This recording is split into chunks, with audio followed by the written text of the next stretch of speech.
Bueno, hermanos, en primer lugar, me presento. Mi nombre es Joel Torres. Soy de la ciudad de Pitrufquén.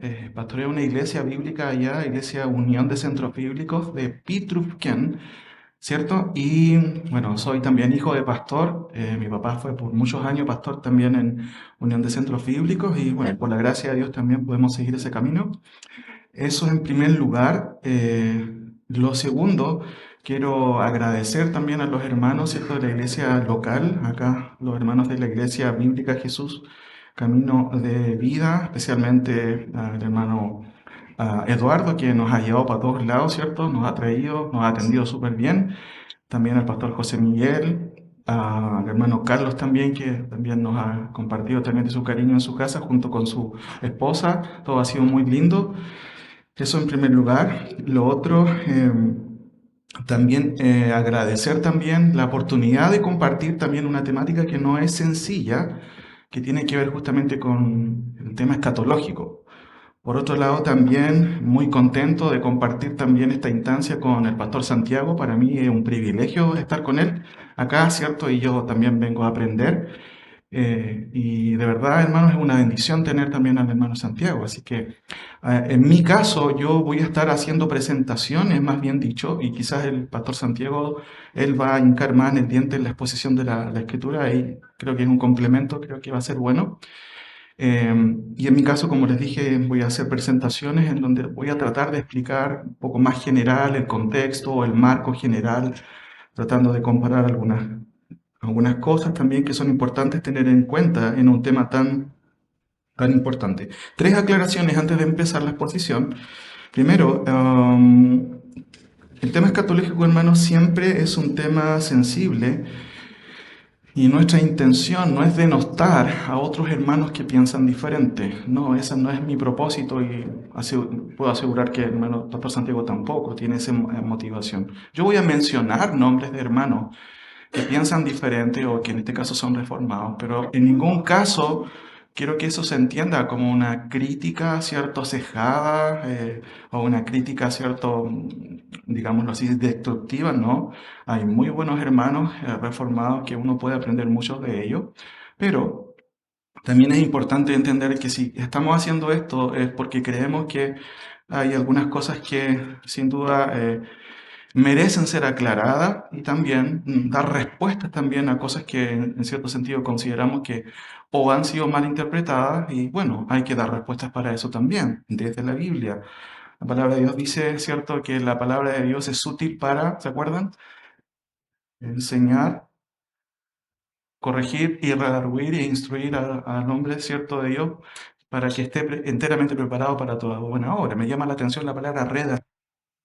Y la palabra redarguir tiene que ver con refutar también. Entonces eso es importante tenerlo claro. No estamos haciendo algo extraño en esta exposición. También, hermanos, mencionar también otra cosa.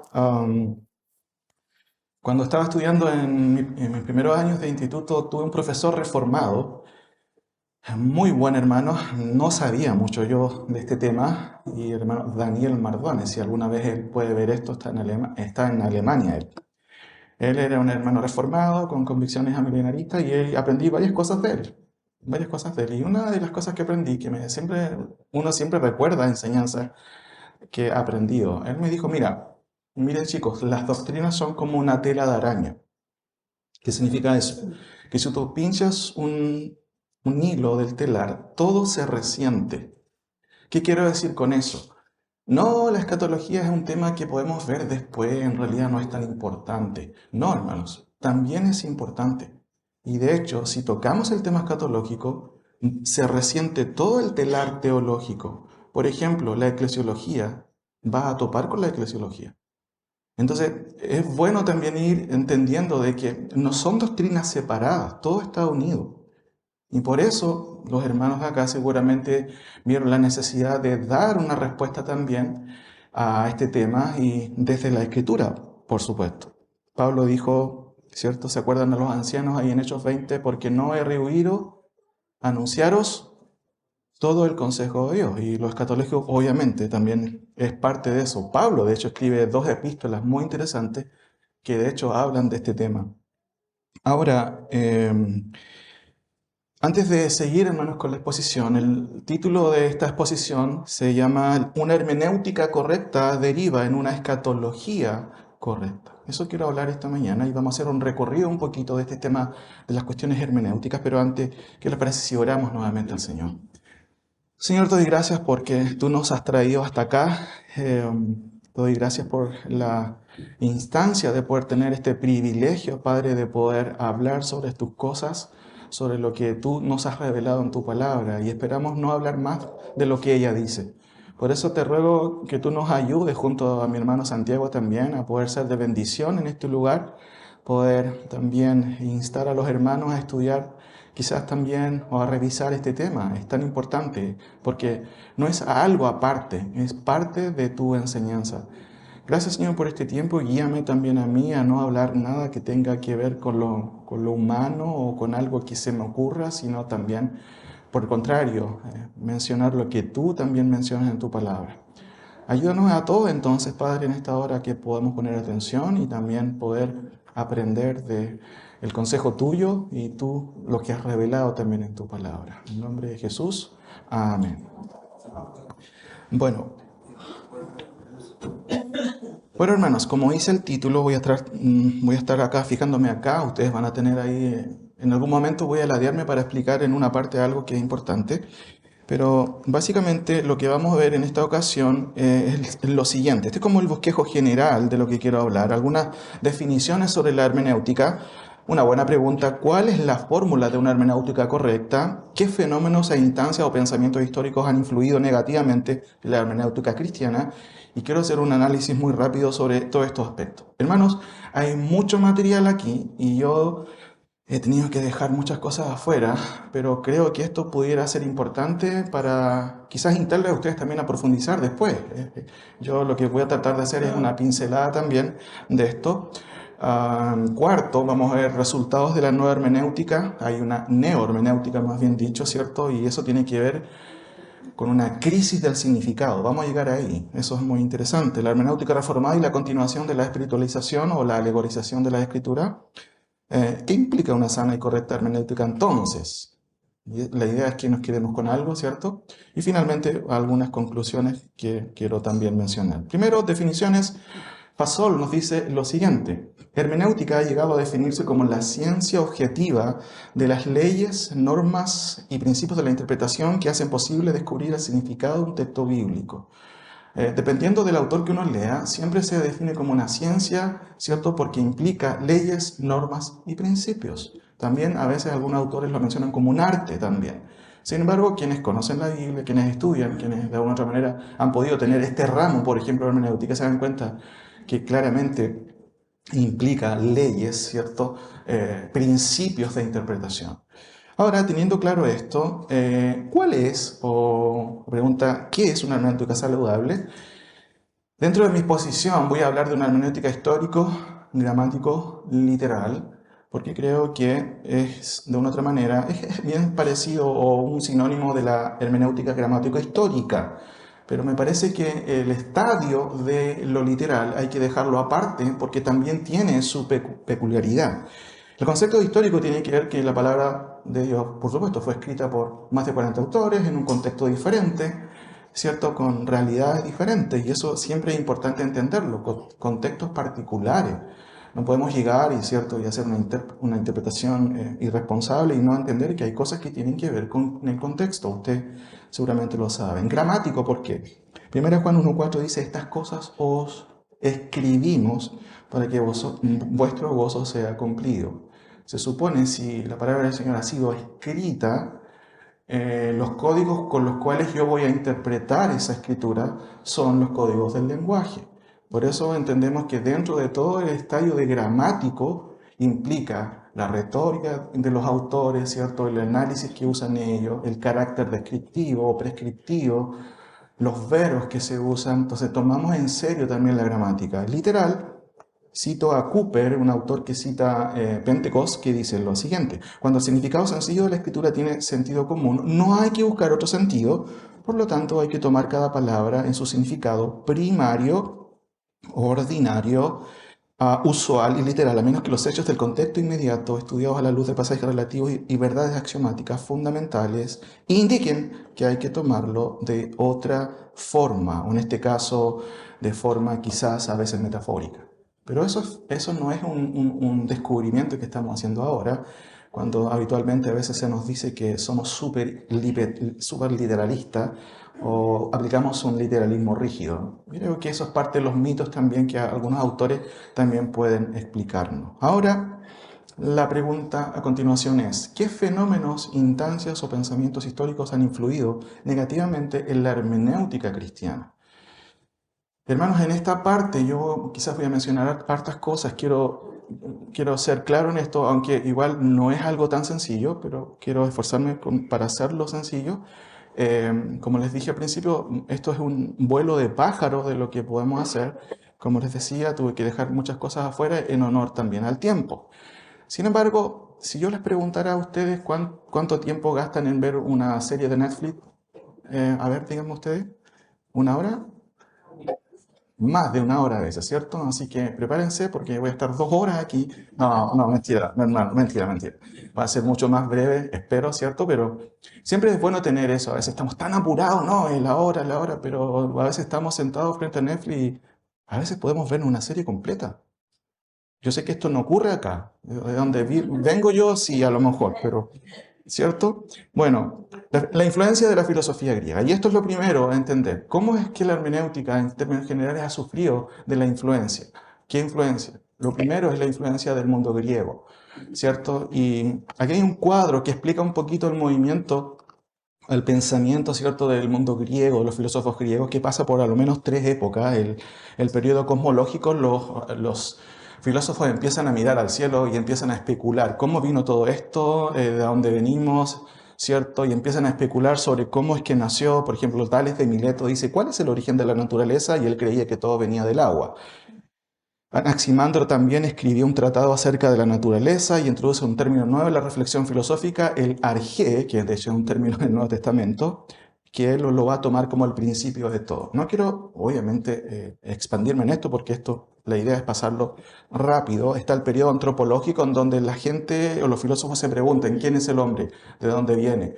De aquí surge también todo este tema de, ¿el hombre es libre? ¿Será libre? El concepto del libre albedrío se enraiga incluso desde aquí, porque algunos filósofos creen que el hombre tiene libertad de acción, ¿no?, o libre albedrío, otros no, y ahí empiezan a especular.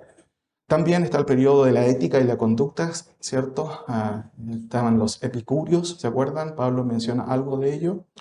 Pero, ¿cuál es la idea? Mi idea no es quedarme en esto, sino en lo siguiente. Tertuliano, ¿cierto?, fue un padre de la iglesia que escribió lo siguiente. ¿Qué tiene que ver Atenas con Jerusalén? Recuerden que Atenas era una ciudad importante en Grecia y Jerusalén, por supuesto, es donde estaba la capital del pueblo de Dios. ¿Qué relación hay entre la academia y la iglesia? ¿Qué tienen que ver los herejes y los cristianos? Y Tertuliano concluyó, todas las herejías en último término tienen su origen, ¿dónde? En la filosofía. ¿Se acuerdan del gnosticismo? Juan tiene que luchar contra los gnósticos, ¿cierto? Que ellos creían, ¿cierto?, en que todo el cuerpo, lo material era malo, pero lo espiritual era bueno. Por eso es que Juan dice, si alguno niega que Cristo ha venido en carne, sea, ¿se acuerdan? Anatema. ¿Por qué? Porque estabas negando el hecho de que Cristo vino en carne. El mismo Evangelio de Juan dice, es cierto, en el principio era el verbo era con Dios, y el verbo era un Dios, ¿cierto? No, era Dios, ¿cierto? Ahora, Calvino, de hecho, también observó eso. En cuanto a los doctores de la iglesia, refiriéndose a los padres de la iglesia, aunque no había ninguno que no comprendiera cuán debilitada está la razón en el hombre a causa del pecado y la voluntad se haya sometida a muchos malos impulsos de la concupiscencia, sin embargo, la mayor parte de ellos ha aceptado la opinión de los filósofos mucho más de lo que hubiera sido desear. Calvino menciona esto en el contexto de la cuestión antropológica, de si el hombre tiene libre albedrío o no, porque Calvino también, tristemente, cayó en una interpretación deficiente en algunos aspectos. Voy a mencionarlos durante esta presentación y otras cosas más. Solamente un dato. Engelsman, que es un profesor reformado, dice, Para Calvino, el reino de los 1000 años es entonces el gobierno espiritual de Cristo sobre las almas individuales en su vida terrenal, hasta la finalización de su curso en la muerte y la resurrección general. Junto con los reformadores, Calvino repudió explícitamente el sueño milenarista de un reino terrenal en que los santos ejercieran el poder político. Lo dice un profesor reformado que reconoce eso también, solo para mencionarlo. Segundo, la influencia de la escuela de Alejandría. Como ustedes saben, eh, vemos ahí, tenemos Antioquía y Alejandría, ¿cierto? Por aquí. Bueno, esto es muy importante en el análisis o en el estudio de las escuelas de la interpretación. Estas fueron las primeras escuelas en donde se estudiaba la escritura. Y paralelamente, hablando a esto, son dos escuelas antagónicas, porque como aparece en la imagen, ¿cierto?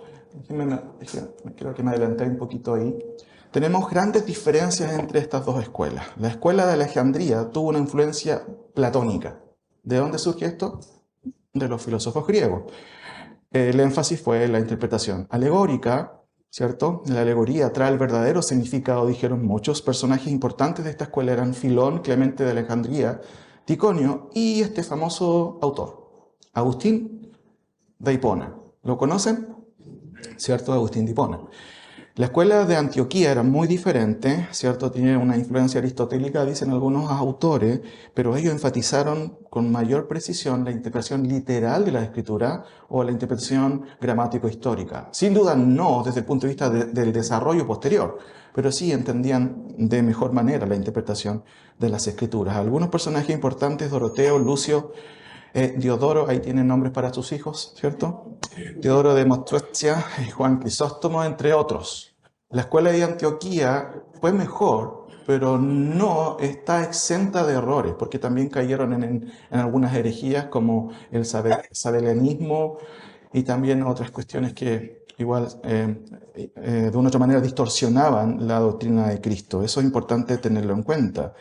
Theo Donner, un autor reformado, dice: la exégesis de Antioquía se centra en el texto bíblico, los hechos históricos y la humanidad de Jesús. Teodoro de Mostrecia rechaza cualquier sensus plenior, sentido pleno, esa es la idea, en el Antiguo Testamento, promovida por la interpretación alegórica de Bernabé. En su exégesis de los profetas menores, Teodoro empieza siempre con la situación concreta en que se produjo el mensaje. Solo en un sentido secundario es posible, ¿cierto? Concreta textos proféticos con la persona de Jesús. O sea, Teodoro recupera en alguna medida el sentido de la tipología no testamentaria. En cierto sentido, él dice, él fue un poquito más preciso en ello.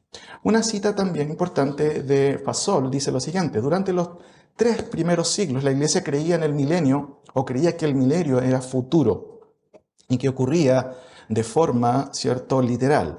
Uno de los primeros líderes que rechazó esta interpretación fue ¿quién? Ticonio. ¿De dónde? Alejandría. Un teólogo donatista del norte de África, espiritualizaba los textos pertinentes. Concluyó que el milenio correspondía al tiempo entre la primera y la segunda venida de Cristo, lo que muchos amilenaristas creen en el día de hoy. Por tanto, no se trataba de 1000 años literales de la tierra, sino de un largo periodo de tiempo. Y aunque Ticonio fue el primero en espiritualizar los textos referentes al milenio, Agustín fue su promotor más prominente, podríamos decir. Avanza un poquito. Orígenes dice lo siguiente, o creía lo siguiente: Josué representa a Jesús y Jericó a este mundo. ¿Se dan cuenta de la espiritualización del texto? Después sigue diciendo: los 7 sacerdotes que llevan trompetas representan ¿a quién? Mateo, Marcos, Lucas, Juan, Santiago, Judas y Pedro. La prostituta Rahat representa a la iglesia, que está formada por pecadores, y el cordón escarlata que exhibió para salvarse a sí misma, y a su casa de la masacre representa, noten, la sangre redentora de Cristo. Estos son ejemplos de alegorización del texto que vemos al comienzo, ¿cierto? Por eso vemos aquí la influencia de la escuela de Alejandría, pero también en los padres de la iglesia. Desde aquel entonces ya se estaba espiritualizando, ¿cierto?, la palabra del Señor. De hecho, Orígenes también dice lo siguiente: el significado espiritual de la construcción del arca por parte de Noé se refiere a Cristo y la iglesia. El significado moral se aplica al hombre que se aparta del mundo maligno y que le rodea, y que en obediencia a los mandamientos de Dios prepara un arca de salvación en su propio corazón. Cita Gray Daniels, ¿cierto?, en su libro Predicando a Cristo desde el Antiguo Testamento. Muy interesante. Vemos otro ejemplo ahí también de alegorización. Otra cita de Orígenes, ¿cierto? Dice, el significado espiritual de la construcción del arca, ya lo leí, perdón, por parte de Noé se refiere a Cristo y la iglesia, el significado moral se aplica al hombre que se aparta del mundo maligno que le rodea y que en obediencia a los mandamientos de Dios prepara un arca de salvación en su propio corazón. Otra cita, ¿cierto?, referente a otro autor que es citado también por el profesor Black en su libro El modelo de la nueva creación, dice lo siguiente. Este autor, Howard Sinner, dice, la cuestión es que la interpretación alegórica desarraigó y suplantó la interpretación histórica más literal y del sentido llano, dando a la historia bíblica un significado teológico diferente, más espiritual. La interpretación y la visión del mundo eran más platónicas que hebraicas, distanciando así aún más la tierra del cielo. ¿Y esto por qué? Porque el profesor Michael Black lo que hace es tratar de poder comparar la visión, ¿cierto?, antigua que tenían muchos padres de la iglesia con respecto a la nueva creación. Muchos creían que estar comiendo con Moisés, ¿cierto?, en la regeneración era algo muy carnal. ¿Cómo puede ser posible? Y surge una visión platónica de que el cielo básicamente consiste en la contemplación de Dios todo el tiempo y no hay nada más que eso. Entonces, desde entonces, si se dan cuenta, la influencia de la filosofía griega es evidente. Es evidente. Ahora, el profesor Watson, ¿cierto?, escribe en este libro lo siguiente. Al comenzar la Edad Media, los puntos de vista escatológicos de Agustín eran prominentes en la Iglesia. Esto incluía la perspectiva milenial. Y como observa él mismo, dice lo siguiente. Mientras que la iglesia primitiva era premilenarista, esperando el milenio futuro, para el siglo V o IV, incluso uno podría decir, el punto de vista dominante se había convertido en amilenial. A es negación, milenio es no un milenio. Aunque ellos, muchos hermanos reformados dicen, ese nombre quizás no representa muy bien lo que nosotros creemos. ¿Por qué? Porque ellos creen en un milenio espiritual. ¿Ya? Más adelante voy a hablar de eso. Una creencia que el milenio estaba ahora en vigor en el gobierno vicario de Cristo en la tierra, ¿cierto? El Papa. Esto se debió sobre todo a la influencia, otra vez sale este personaje, Agustín de Hipona. Tercero, la influencia de la hermenéutica del Segundo Templo o del judaísmo del Segundo Templo. Es un tema medio profundo también, pero ¿a qué se refiere? El judaísmo del Segundo Templo es el judaísmo entre la construcción del Segundo Templo en Jerusalén desde el 515 aproximadamente antes de Cristo hasta la destrucción del templo el año 70 después de Cristo por los romanos. En ese periodo surgen un montón de literatura, ¿cierto? Muchas veces aprendemos en los seminarios o los institutos que hay una época de silencio, ¿cierto? ¿Cuántos años son? 400 años de silencio, pero hay muchos académicos y teólogos que dicen que no, eso es incorrecto. ¿Por qué? Porque en ese periodo surgieron un montón de libros entre los apócrifos, ¿cierto?, o los pseudoepigráficos. Ahora, hay muchos académicos que siguen esta tendencia de interpretar la Escritura a la luz del judaísmo del Segundo Templo. ¿Y a qué me refiero? Déjenme explicar esto a modo, ¿cierto?, también de ilustración. Tenemos las dos escuelas que ya van con una línea que va a estar influenciando todo el pensamiento, ¿cierto?, teológico o interpretativo, pero se suma otro factor del siglo IV, V antes de Cristo hasta el siglo I posterior, hasta el siglo, hermanos. ¿Ahí sí? ¿Sí? Ya. Hasta el siglo I después de Cristo surgen un montón de literatura que va a influir en el pensamiento posterior. Tenemos los pseudoepigráficos, pseudo, ¿sabes lo que significa? Falso. Epigráfico, ¿qué significa? Tiene que ver, ¿cierto?, con el hecho de que estos libros fueron...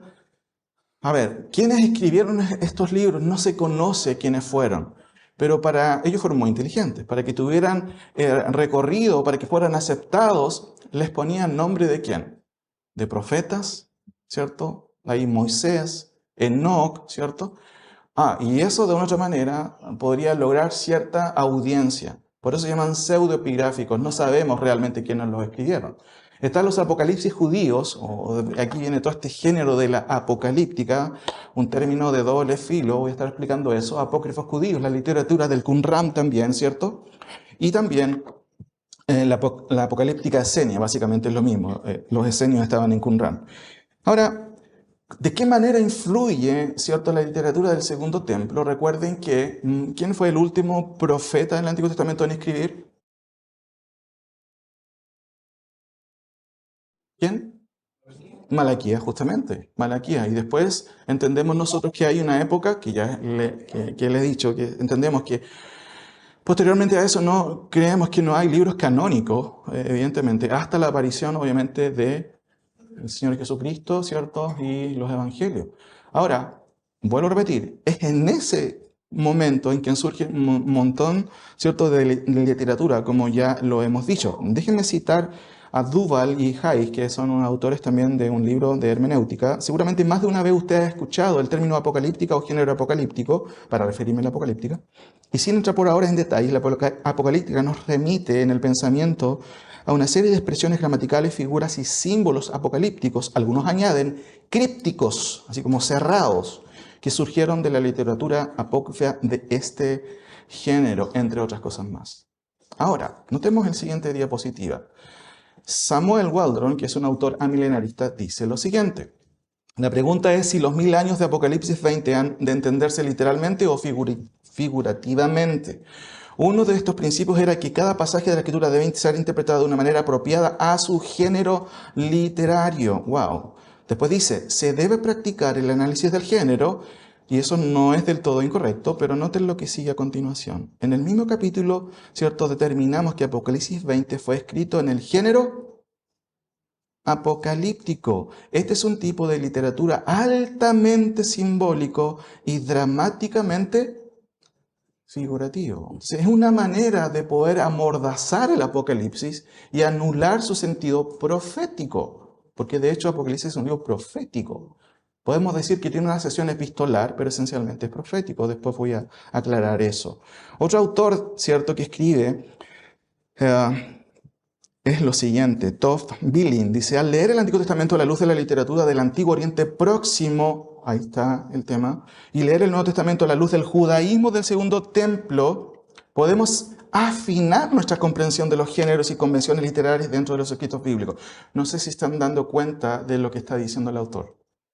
Yo puedo afinar mi comprensión de la Escritura al leer libros no inspirados. Esa es la tendencia en muchos lugares, en muchos seminarios académicos, ¿cierto? Es una cuestión que se está dando mucho ahora. Por ejemplo, la historia de la creación del Antiguo Testamento en Génesis comparte algunos puntos de vista en común con el Enumá, el Ish de Babilonia. Mira qué interesante, ¿cierto?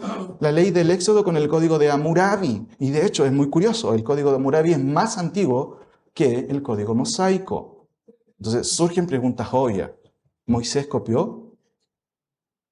¿Hizo copyright a las leyes de Hammurabi? Los escritos del Nuevo Testamento con escritos judíos extracanónicos o intertestamentales de la época y los escritos de la comunidad de Qumran. ¿Qué está diciendo Billy? Que tú puedes afinar tu interpretación acudiendo a la literatura pseudopigráfica, apocalíptica, ¿cierto? Que no tiene nada de canónico. Ya, sigamos eso. Noten unos libros que salió hace poco. Noten por favor el título del libro. A mí me llamó la atención el título del libro. Conocer la apocalíptica judía para descubrir qué cosa. Usted no puede entender el Apocalipsis. ¿Usted ha leído los apocalípticos? Entonces usted no puede entender el Apocalipsis. Eso es lo que está sugiriendo el título de este libro. Pero además de esto, el 90% de las citas de este autor son autores católicos. Eso me llama mucho la atención. Equipara a Daniel con los vigilantes del libro de Enoch. Adopta las fechas academicistas católicas para libros como Daniel, ¿cierto? Según Bernal, Daniel fue un cronista, no un profeta. Esto es muy peligroso porque la mayoría de los académicos en universidades, incluso seculares, a veces cambian las fechas de los autores y ponen a un profeta no como profeta, sino como un cronista. ¿Saben la diferencia? Un profeta, ¿qué hace? Anticipa lo que va a venir en el futuro, pero un cronista mira para atrás, eso sucedió. Entonces siempre hay que poner ojo en eso. Además, este autor señala que Juan también usa imágenes babilónicas, egipcias y del Zoroastro. ¿Cierto? Califica el Apocalipsis de Juan como un libro apocalíptico. Además, cree que la apocalíptica presenta revelaciones escatológicas ¿cierto? O cree que la apocalíptica, más bien apocalíptica secular o pseudoepigáfica, presenta revelaciones escatológicas. Cree también que Tesalonicenses de Pablo es uno de los primeros testimonios de la literatura apocalíptica simbólica para dirigirse a la comunidad. Quizás no estamos entendiendo todavía lo que significa la apocalíptica y yo voy a tratar de explicarlo a continuación, partiendo por esto también. Dice este autor, como el Apocalipsis de Juan es difícil de entender, Yo no estoy diciendo que sea fácil de entender el Apocalipsis, pero cuando tú lees Apocalipsis desde las primeras páginas, ¿qué dice?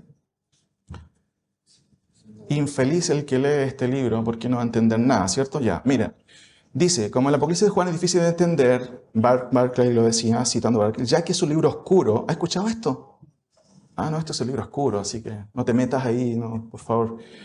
Entonces, para entender e interpretar el Apocalipsis es necesario conocer y estudiar su género, el Apocalipsis. Ya, perfecto, sigamos. Enoc, ahora, déjenme mencionar algo interesante. Necesitamos estudiar la apocalíptica. Les voy a citar un texto de Enoc que dice lo siguiente. Miren qué interesante. Dice Enoc, los miré y vi, ¿cierto? Hablando de toros, todos sacaron su miembro sexual como caballos y montaron las vacas de los toros y todos quedaron preñadas y parieron elefantes, camellos y asnos. Esto usted va a encontrar en libros apocalípticos. Puedo mencionar otros textos más sobre esto, pero noten lo que está diciendo. Tú, para interpretar Apocalipsis, necesitas entender ¿qué cosa? La literatura apocalíptica. Para este tema en especial me leí todo Enoch. Fue precioso, hermano, ¿cierto? Me leí todo Enoch para entender más o menos la idea y no citar fuera de contexto. Pero entre las citas que quiero mencionar, no voy a mencionar más, pero miren, hablando de toros, ¿cómo ha visto toros engendrando elefantes, camellos o asnos? Pero según este autor, tú necesitas leer la literatura apocalíptica porque así vas a entender el Apocalipsis. A otro perro con ese hueso, no sé si saben eso. Miren, este es un autor católico que habla un poquito de la interpretación, ¿cierto?, dentro del judaísmo, o en este caso de la interpretación midrásica, que es propia del mundo judío. Y de hecho este autor menciona algunas cosas bien interesantes. El método judío o midrásico de interpretación era polisémico. ¿Qué significa polisémico? Mucho significado. Entonces, yo leo un texto aquí y le digo, hermano, haga usted su propia interpretación. ¿Se imagina? Polisémico significa muchas interpretaciones. Y de hecho adapta significados, ¿cierto? Lo otro dice, los esenios no dudaron en cambiar letras para favorecer sus interpretaciones. Este es un estudioso, un académico católico. No estoy citándolo a él porque quiero promocionar el catolicismo, no, es porque es un académico que ha estudiado este tema y él mismo reconoce algunas falencias. El Pesher del Qumran, o la interpretación del Qumran, pretende ser revelación, y tú lo puedes ver en, ¿cierto?, en 1KP Habacuc 745. Llegando a la casa lo ven, por favor. Ya. Pero noten, el Pesher de Qumran pretende ser revelación. ¿Notan la pretensión de esto? Ahora, Del Agua, que es el autor de este libro, dice, estaba permitido, dice Del Agua, utilizar un texto sacado de su contexto histórico que anticipaba la historia posterior, crear lazos entre episodios que no tenían ninguna conexión alguna. Eso es lo que hacían los esenios. Y los académicos nos dicen, tienes que leer la literatura conrámica, porque ahí tú vas a realmente a entender. Si no la lees, entonces estás a un nivel muy bajo, así que no puedes entender estas cosas. Yo me he encontrado con gente así. No es de acá, sí, así que no hay problema, ¿ya? La exégesis de Qumran es atomista, dice Del Agua. Esto es, se atreve a desconjuntar las palabras y las frases, incluso hasta alterar la palabra del texto hebreo.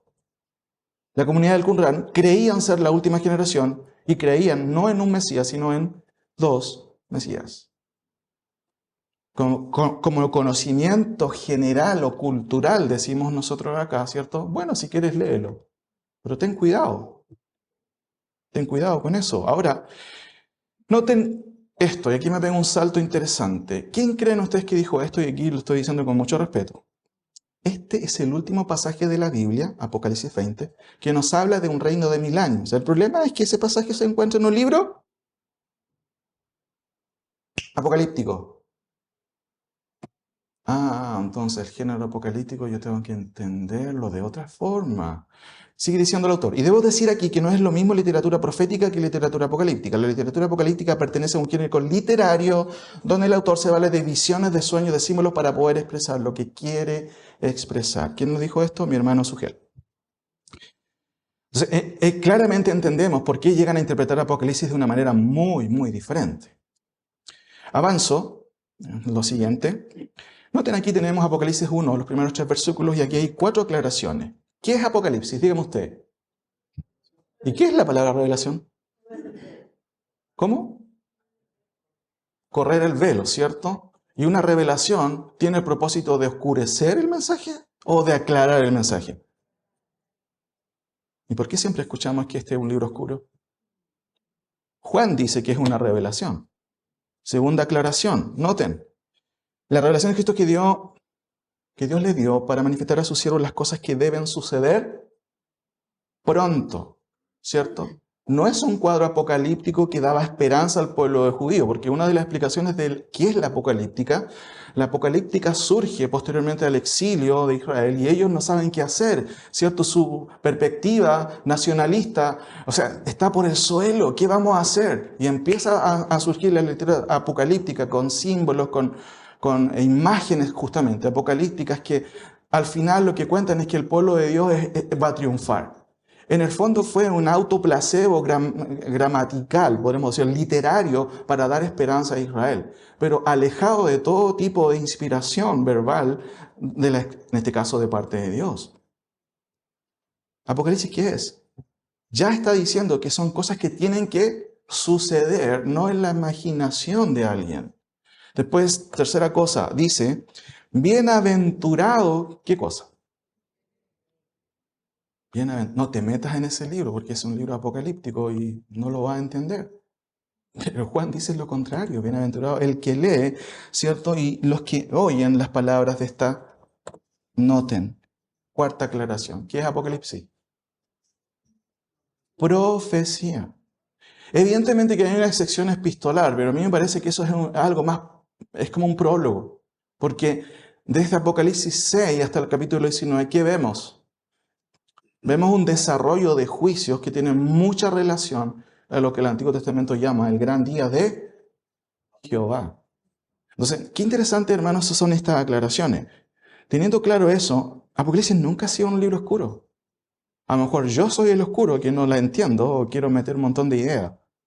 Y hay que tener ojo con eso, ¿cierto? Ahora, el pastor Sugiel, ¿cierto? Que, por supuesto, hermanos, es un siervo de Dios piadoso. No para nada estoy diciendo que no lo sea. Él dijo lo siguiente en un video que dura 4 horas. ¿Quién lo ha visto ese video? Qué bien, tienen que verlo de nuevo. No. No, noten. Él dice lo siguiente en esto, y a mí me llamó la atención. Él dice, miren, no cabe más. El modelo escritural es el siguiente. Ahí está. Era presente y era por venir, ¿cierto? No podemos eliminar esos versículos porque esos están en el Nuevo Testamento. Y él dice, ¿dónde cabe un milenio dentro de este patrón? Ahora, déjenme mencionar lo siguiente. Él dice, es más importante que nosotros veamos la Escritura para luego ver dónde encajan esos detalles de la escatología. Pero el punto es, la pregunta que tenemos que hacernos antes que nada, ¿es este esquema, el anterior, el esquema del Nuevo Testamento?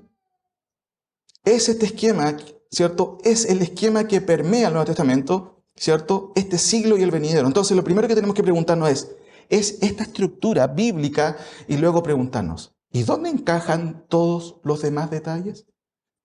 Esto de encajar me parece como, mete esto que quepa aquí. No sé si usted ha tratado de ordenar su closet y de repente no le caen todas las cosas que hace. Deja todo desordenado, empuja, ¿cierto? Y las puertas están que se salen y todo. Yo al leer eso decía, wow, se parece a eso. Déjeme dar algunas aclaraciones de esto. Primero, el hermano Sugel dice, es más importante que nosotros veamos la Escritura. Es un error, él no está viendo la Escritura, él está viendo el Nuevo Testamento. Él olvidó el Antiguo Testamento porque parte de la tesis reformada es que el Nuevo Testamento reinterpreta al Antiguo, o tenemos que interpretar el Antiguo a la luz del Nuevo Testamento.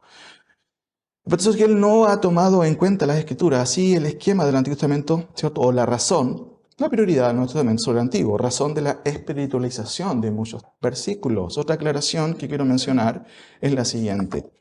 La pregunta, cuando él dice, ¿es este el esquema del Nuevo Testamento? La pregunta correcta es, ¿de qué manera la frase temporal, este siglo y el venidero, complementa el modelo revelado en el Antiguo Testamento? A mí me parece que esa pregunta es mucho más correcta. La sugerencia temporal revelada no es una cuestión de superposición, sino de complementariedad, porque el Antiguo y el Nuevo se complementan.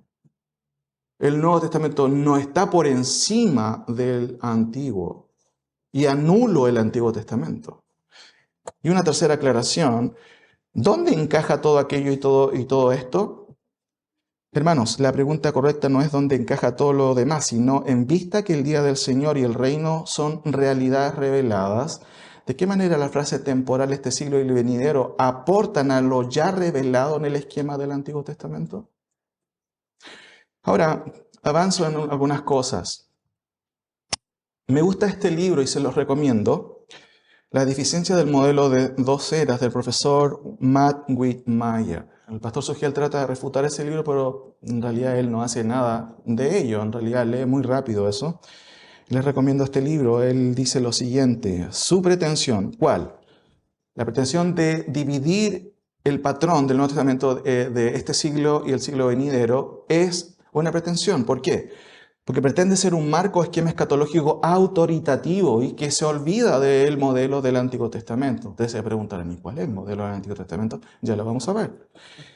Ser modelo de las Escrituras, pero ese es un modelo del Nuevo Testamento. ¿Y qué pasa con lo que se menciona en todos los profetas, ya sea profetas preexílicos, exílicos y posexílicos?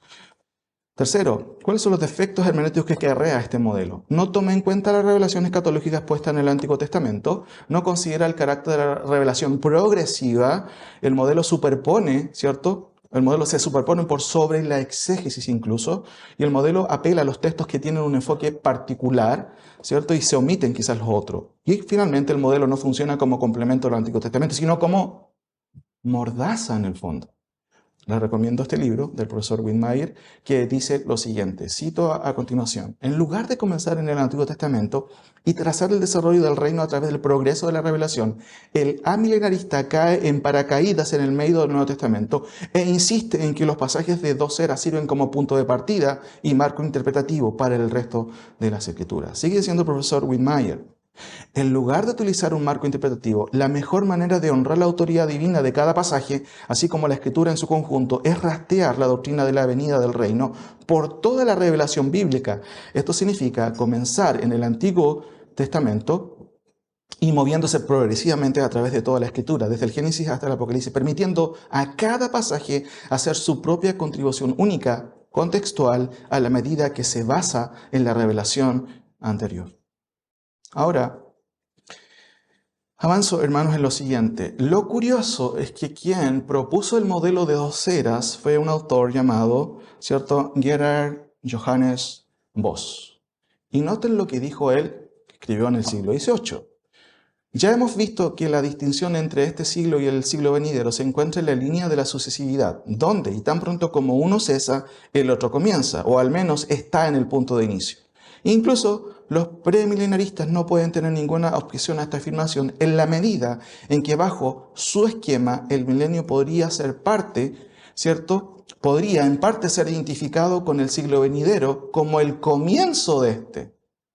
Y cuando escuchamos al pastor Sogiel, él dice, no cabe ningún milenio. Pero el que propuso esto dijo, perfectamente el milenio podría ser el principio de, ¿qué cosa? El tiempo venidero. De hecho, otro autor preminarista histórico, que es Eldon Ladd, lo explica de esta manera. Este siglo y el venidero. ¿Y dónde está el milenio? Al comienzo, ¿cierto? Ahora, ¿qué quiero decir con esto? Es que autores anteriores a pastor Sogiel no veían un problema con respecto a lo que se menciona en el Nuevo Testamento porque complementaban la información que tenía el Antiguo Testamento. Y lo dicen autores que no son lo que podríamos llamar dispensacionalistas. Que este nombre, wow, no sé qué entiende la gente por este nombre, dispensación. Entienden muchas cosas. Es peligroso casi mencionarlo. Solamente googleen dispensacionalismo. ¿Qué se van a encontrar? Por eso les recomiendo también el libro del profesor Michael Black, que habla sobre los mitos sobre el dispensacionalismo. Muy interesante ese libro. No sé si está en físico, pero sí creo que está en Kindle, si no me equivoco. Ahora, noten este esquema que trato de explicar a continuación para entender una cosa interesante sobre esto, antes de seguir. Nosotros tenemos aquí lo que se llama escorzo profético. De hecho, incluso los autores reformados reconocen el concepto de escorzo profético. Aquí tenemos a Isaías 61. Si ustedes abren su Biblia, miren, acompáñenme a Isaías 61. No me quiero quedar tanto en esto, porque al fin es una presentación. Isaías 61. Por favor, pongan el dedo en Isaías 61 y vaya ahora a Lucas 4.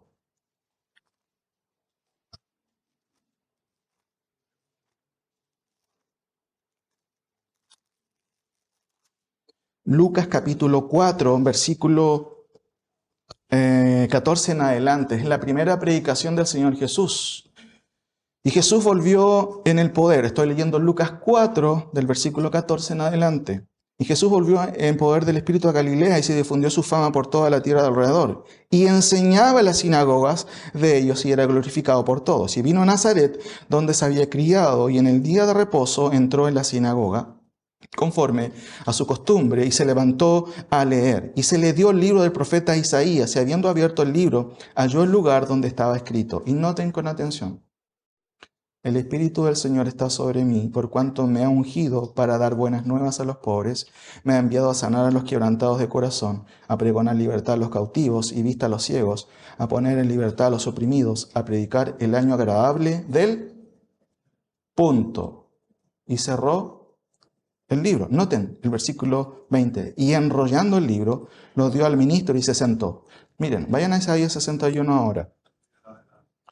Noten Isaías 61. ¿Lo tienen, cierto? Y el Espíritu de Jehová, el Señor, está sobre mí. ¿A dónde he escuchado estas palabras? ¿Quién las dijo? El Señor Jesús, en su primera predicación. Y noten, es una profecía de Isaías. Está sobre mí, porque me ungió Jehová, me ha enviado a predicar las buenas nuevas a los abatidos, a vendar a los quebrantados de corazón, a publicar libertad a los cautivos y a los presos, apertura de la cárcel, a proclamar el año de la buena voluntad de Jehová. Y noten, el texto sigue. Pero Cristo paró ahí. ¿Y qué sigue ahí? Hay una conjunción. Y el año o el día de venganza de Dios nuestro. Y sigue continuando. Y dice, y además, ¿cierto? A consolar a los enlutados y a ordenar que a los afligidos de Sión se les dé gloria en lugar de ceniza, óleo de gozo en lugar de luto, manto de alegría en lugar del espíritu angustiado, y serán llamados árboles de justicia, plantío de Jehová, para gloria suya. Pero además de eso, noten lo que dice el 4. Hay una reconstrucción de este pueblo. Y si ustedes se dan cuenta, Isaías escribe en un contexto en donde Israel, ¿cierto? Escribe en el 700 aproximadamente, está a punto de ser exiliado, o en este caso, las tribus del norte. Seguramente algún hebreo, oye, Isaías, ¿qué estás hablando? Estamos a punto de ser invadidos por los asirios y después vienen los babilónicos. ¿Por qué estás diciendo esto? ¿Qué quiero decir con esto? Aquí hay un escorzo profético. El profeta, como ustedes seguramente han estudiado algunos, ve dos valles, dos puntas de cerro, y lo que ve son las dos puntas del cerro. Pero si él se ganara al lado, vería un valle. Esto es un principio hermenéutico que es importante considerar, porque hay muchos escorzos en la Escritura. Ve dos eventos juntos, ¿cierto? El año de la buena voluntad y el día de venganza. ¿Vino el día de venganza en los primeros días del año de la buena voluntad? No. Y el día de venganza de nuestro Señor tiene relación ¿a qué? A los juicios de la segunda venida o el día de Jehová. Pero después que sucede esto, dice a ordenar a los afligidos de Sión, que esto tiene que ver con restauración, reedificarán las ruinas antiguas. Esto se llama concatenación profética. ¿Qué quiero decir con esto? Esto se da algo muy interesante en la Escritura. Cuando lees todo el Antiguo Testamento y pones atención, te vas a dar cuenta que siempre hay escorzos proféticos, pero también hay otro fenómeno que es la concatenación profética. Generalmente uno puede hacer una distinción entre lo que hacen los profetas. Siempre el mensaje de los profetas es juicio y restauración. Juicio, restauración. Juicio, restauración. Y siempre esto está unido. Cuando me refiero unido, me refiero a que son eventos que en la historia o en la revelación están para que acontezcan a continuación. Es diferente al escorzo profético, que siempre hay un valle. Por ejemplo, el año de la buena voluntad de Cristo, porque Él cierra el rollo, dice, a predicar el año de la buena voluntad del Señor. Y cierra el libro y se sienta. Es porque no era tiempo todavía ¿de qué? Del juicio venidero de Dios. Ahora, noten esto. Este siglo, y lo interesante es que Pablo usa el plural en tois, ¿cierto? Aion sin tois, epergemenois. ¿Qué significa eso? En los siglos venideros. ¿Qué quiere decir eso? Ese es el plural. Hay mucho tiempo posterior. Claramente hay tiempo ¿para qué? Para un reino intermedio. ¿Cuál es ese reino intermedio? El reino milenial. Ahora, cuarto, la influencia alegórica de los padres de la iglesia. Quiero pasar rápido aquí. Miren, Clemente de Roma dijo, hablando de Rahab, ¿cierto?, en Jericó, debía colgar un cordón rojo en su casa. Con esto pusieron de manifiesto que la redención para todos los que creen y esperan en Dios vendrá a través de la sangre del Señor. ¿Cómo? Noten la tremenda exégesis de este padre de la iglesia. Ya ven, amados, cómo no solo había fe, sino también profecía en esta mujer. ¿Ya? Otro ejemplo que da también el profesor Michael Black dice lo siguiente: Agustín de Hipona contribuyó en gran medida a un fuerte enfoque de visión espiritual en el cristianismo que continúa hasta nuestros días. Sus ideas condujeron a un cambio significativo en la forma de entender el argumento de la Biblia. En resumen, Agustín hizo tres cosas. Primero, fusionó las ideas platonistas en el cristianismo. Habitualmente nosotros tenemos buenas referencias de Agustín, por eso que todos los autores en general, los teólogos, tienen sus partes plomas o sus partes grises. De hecho, Agustín fue uno de los que cuestionó también al pensamiento pelagianista, ¿cierto?, sobre el tema del libre albedrío. Y Agustín fue, sin duda, muy certero en ello. Pero en este aspecto, él abrazó el alegorismo, la espiritualización de la profecía, y el profesor dice que, en resumen, hizo tres cosas. Primero, fusionó las ideas platonistas con el cristianismo, o el cristoplatonismo, un término que usa el profesor aquí Black. Dos, presentó una comprensión neoplatonista del cielo, ¿cierto? Esta especie de contemplación. No sé si se han fijado que antiguamente la cosmovisión del cielo para muchas personas es estar tocando el arpa, y en una contemplación pero eterna, ¿cierto? Pero el profesor Black, se recomiendo este libro también, él nos ofrece una perspectiva correcta de qué es lo que va a hacer el Señor en la recreación, ¿cierto?, de la tierra. Es muy diferente. ¿Y de dónde surgen esos conceptos? Del neoplatonismo, otra vez, filosofía griega. Tercero, engendró una visión milenarista en la que el reino de Jesús se interpretaba como un reino espiritual en esta era presente. Estamos en el reino. Bueno, avanzo, hermanos. Noten, otro autor que cita también el profesor Michael Black, que es Middleton, dice lo siguiente: al interpretar el milenio como equivalente a toda la historia de la Iglesia, Agustín no solo amplió la visión de Eusebio, sino que también asimiló de forma significativa un marco neoplatónico para la teología. Hermano, no es solo un autor que denuncia la influencia del platonismo en Agustín. Son varios autores que lo mencionan. ¿Ustedes sabían que la Iglesia Católica tiene un concepto amilenarista también del reino? Pero también los reformados tienen un concepto amilenarista del reino. Ahora, el profesor Michael Williams es un profesor, ¿cierto?, reformado. Él dice lo siguiente, de hecho él lo reconoce: Agustín aportó una cosmovisión neoplatónica a la consideración de la escatología, una cosmovisión que ha tenido implicancias duraderas y desafortunadas para la teología cristiana en su conjunto. La teología reformada ha tendido, ahí un error, a seguir a Agustín en su escatología vertical. Ahora, el profesor Black añade otro comentario que quiero citar. Dice: Agustín es el eslabón de unión en transición de la era de la Iglesia primitiva a la Edad Media. La Iglesia Católica Romana de la Edad Media adoptó la versión de Agustín del amilenarismo y una escatología espiritualizada. Estas fueron dominantes durante esa época, y esto lo afirman dos autores más. Uno es Haskell y Martínez, ¿Qué dicen estos autores que hablan de hermenéutica? La interpretación alegórica de la Escritura tuvo una tremenda influencia sobre la Iglesia desde el siglo IV hasta la Reforma del siglo XVI. Fue básicamente la manera aceptada de interpretar la Biblia. ¿De qué forma? De manera alegórica. Martínez, que también dice lo siguiente: después de Agustín, durante más de un milenio, la alegorización se erigiría en reina y señora de la hermenéutica bíblica. Y aquí pasamos a otra cuestión. Esto está dentro del contexto de la influencia alegórica de los padres de la Iglesia. Pero también hay otro aspecto, el cristocentrismo hermenéutico. ¿Qué quiere decir con eso? Este autor dice: el enfoque alegórico era una extensión de la interpretación cristológica de la Iglesia, ya que el significado más profundo que Orígenes buscaba era cristocéntrico. Tenía buena motivación: honrar a Cristo. ¿Sí o no?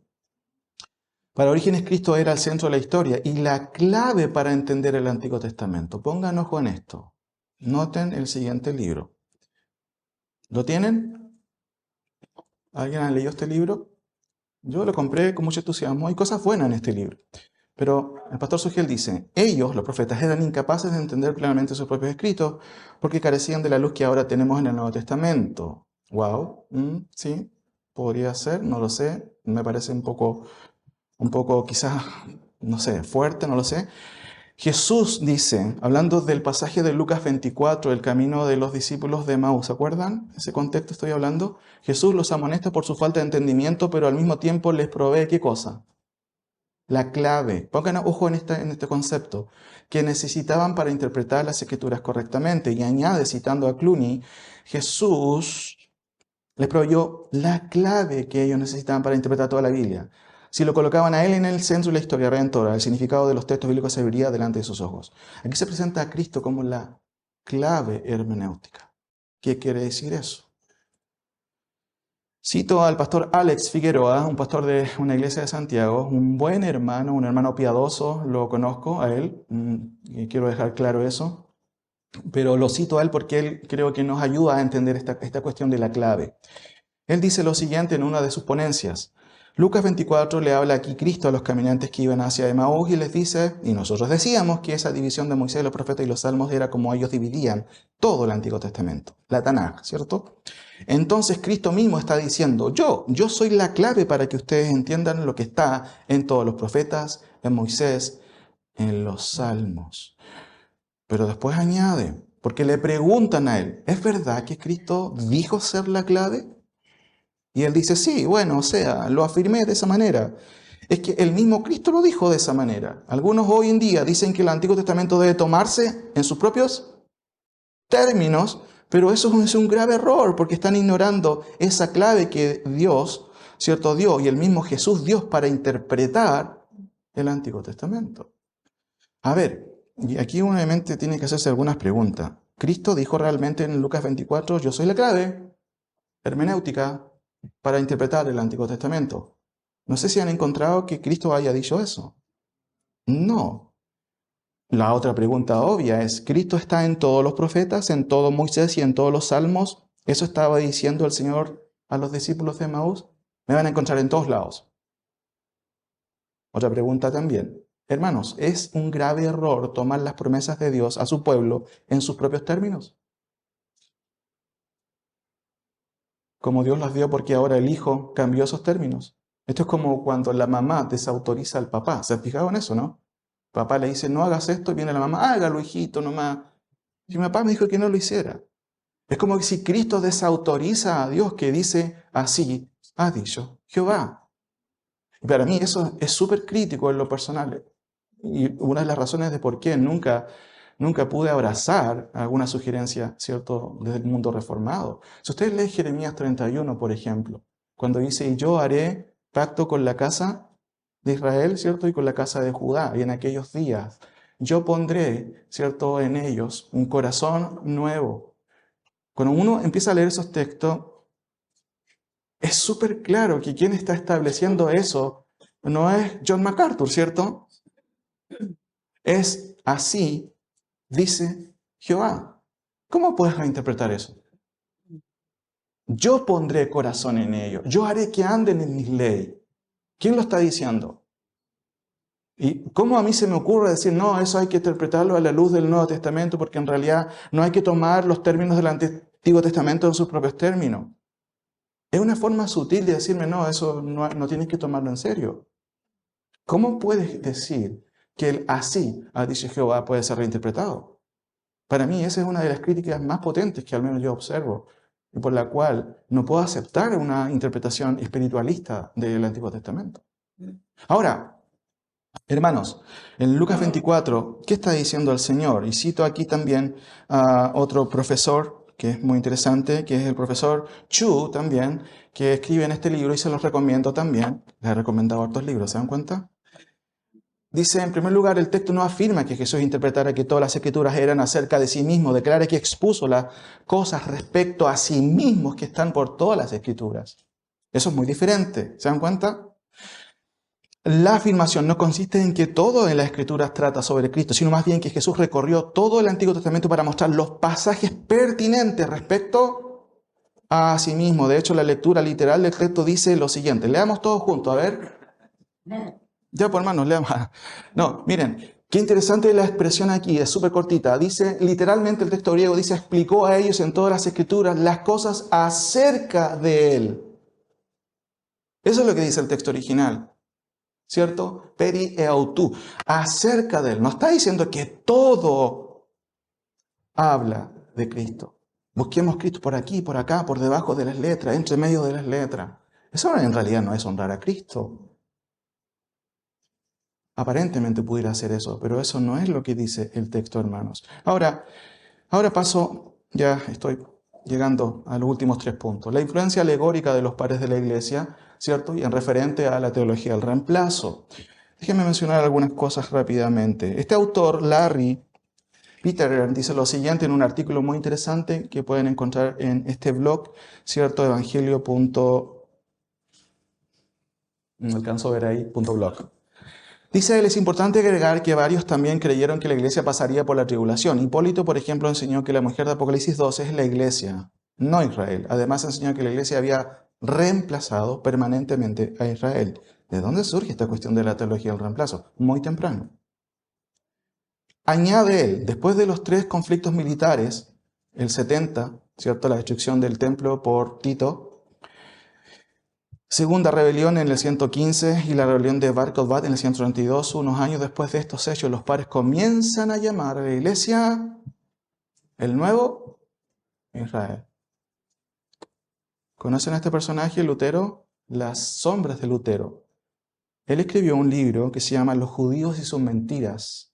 Y entre estas cosas dijo, escucha judío, ¿eres consciente de Jerusalén y su soberanía junto con su templo y sacerdocio han sido destruidos por más de 1460 años? Porque tal ira implacable de Dios es prueba suficiente de que seguramente se han equivocado y se han extraviado. Por lo tanto, esta hora de ira es una prueba de que los judíos seguramente, rechazados por Dios, ya no son su pueblo y tampoco ya no es Él su Dios. Las sombras de Lutero. Ahora, desde el punto de vista del análisis, ¿cierto?, de los libros de teología, hay una cosa que se llama la teología del reemplazo y hay otra que se llama el supersesionismo. Los teólogos reformados prefieren llamar a esto, no, yo no soy un teólogo del reemplazo, yo no soy supersesionista, yo soy un teólogo del cumplimiento. Tratan de minimizar el hecho de que ahora Israel ya no es el pueblo de Dios y que la iglesia es el nuevo Israel con otro argumento, pero me gusta mucho lo que dice, ¿cierto?, el profesor Black, que lo voy a citar a continuación. Pero antes de esto, noten, para que sigamos entendiendo esta cuestión del reemplazo. Por ejemplo, este autor, Kendall Zullen, dice, Dios anula el pacto de Dios con Israel a causa del rechazo de Israel de Cristo y el Evangelio, porque los judíos rechazaron a Cristo. Dios entonces, a su vez, airado, rechaza y castiga a los judíos. Dios anula el pacto con Israel. O sea, aparte me está sugiriendo que Dios puede anular sus promesas. Eso para mí es antiteológico y antipaulino y de hecho antiescritural. Ahora, el pastor Sugiel, perdónenme, esta es la última cita del pastor Sugiel, pero tengo que citarlo, hermanos. Miren, Él dice en una predicación que hizo y que causó mucho revuelo lo siguiente: lo que estaba a punto de suceder, refiriéndose a la destrucción del templo en el año 70 en Jerusalén, y el templo iba a ser horrible, no solo por la destrucción causada por el Imperio Romano, no, era parte del asunto. Esto iba a ser horrible por lo que el evento significaría para ellos como nación escogida, porque ya Israel dejó de ser la nación escogida. La destrucción de Jerusalén y del templo era la señal visible de que Dios lo había desechado como pueblo suyo para siempre. La viña les será quitada, los labradores serán distribuidos y Dios les dará a otros. ¿Quiénes son esos? La iglesia, que van a producir los frutos de ella. Y ahora, cuando los judíos se convierten, vienen a ser parte de la iglesia, y nosotros somos parte del Israel, o sea, del Israel del Antiguo Testamento. Nosotros somos el nuevo Israel de Dios. Si usted hace un análisis, lo que vemos aquí son dos cosas: supersesionismo punitivo, porque el supersesionismo, se divide en al menos tres subcategorías. Supersesionismo punitivo, hay un supersesionismo estructural, ¿cierto? Y el otro tiene que ver con otro tipo de supersesionismo, pero en el fondo el supersesionismo tiene que ver con que de una u otra manera la iglesia, ¿cierto?, quita el lugar de Israel. ¿Y por qué punitivo? Porque dentro de los autores que se adhieren a lo que es el supersesionismo punitivo, la idea de punitivo tiene que ver con el castigo que merece Israel. Ellos rechazaron a Cristo, entonces Dios, airado, le responde con la misma moneda. Por eso el concepto de punitivo. Pero también lo que vemos aquí es claramente teología del reemplazo. Noten, Dios los había desechado, y de hecho se habla del Israel de Dios o del nuevo Israel. ¿Qué es eso? Dentro de la literatura es esto teología del reemplazo. Pero generalmente los hermanos reformados dicen: no, yo no soy teólogo del reemplazo, yo soy un teólogo del cumplimiento. Eso se venía desde antes. Israel iba a dejar de ser el pueblo de Dios. Hermano, una vez yo estaba en una iglesia que estaba pastoreando, y llega un chico de 15 años, pastor, me dice: escuché esto, pero ¿sabe, pastor? Lo que me llama la atención es que Pablo dice lo contrario. En Romanos capítulo 11, ¿ha desechado Dios a su pueblo? En coro, por favor. En ninguna manera, hermano. ¿Pero por qué el pastor Sugiel dice Dios los había desechado? Wow. Avanzó. Hermano, miren, insisto, tenemos que tener cuidado. La idea de por qué menciono a estos pastores no es para enrostrarlos, no. Es porque nosotros debemos ser fieles a la Escritura. Yo tuve un profe en el Instituto Bíblico que me dijo: cuidado con ser fieles a los pastores. Porque a veces uno tiene seguidores. Obvio que estos hombres de Dios han hecho mucho por el Evangelio, incluyo al pastor Sugiel, al pastor MacArthur, sin duda. Pero cuidado con crear ídolos en nuestro corazón. Y eso vale para todos nosotros. Ahora, lo que me llama la atención del profesor Black en este libro es muy interesante. Se lo recomiendo también, pero no está en español. No sé por qué nos traducen estos libros. Tengo una queja ahí. Alguien tiene que hacer esto. En mi estudio, dice el profesor Black, he encontrado que aquellos que enseñan que la iglesia es la sustitución o reemplazo total o cumplimiento de Israel utilizan los mismos argumentos básicos. No es como si la teología del reemplazo viniera con sus propios conjuntos de argumentos, mientras que la teología del cumplimiento tuviera una compilación diferente de argumentos. La posición es la misma, mientras que algunos lo llaman una cosa y otros la llaman de otra. Y eso es muy decidor, porque si hay un libro que trata este tema, es este libro. Y noten la figura, interesante. Ahora, quinto, la influencia de la escolástica medieval. Escolástica, un nombre medio raro, ¿cierto? Escolástica. ¿Qué quiere decir la palabra escolástica? Es un término, ¿cierto? En latín medieval es scholasticus, que significa, en latín, erudito, escolar, pero también escolásticos significa ocio o tiempo libre. O sea, había mucha gente que tenían mucho tiempo libre y mucho ocio, pero eso puede ser una mala aplicación del concepto, porque llegó a significar los que tenían tiempo libre para dedicarse al estudio total de la Escritura.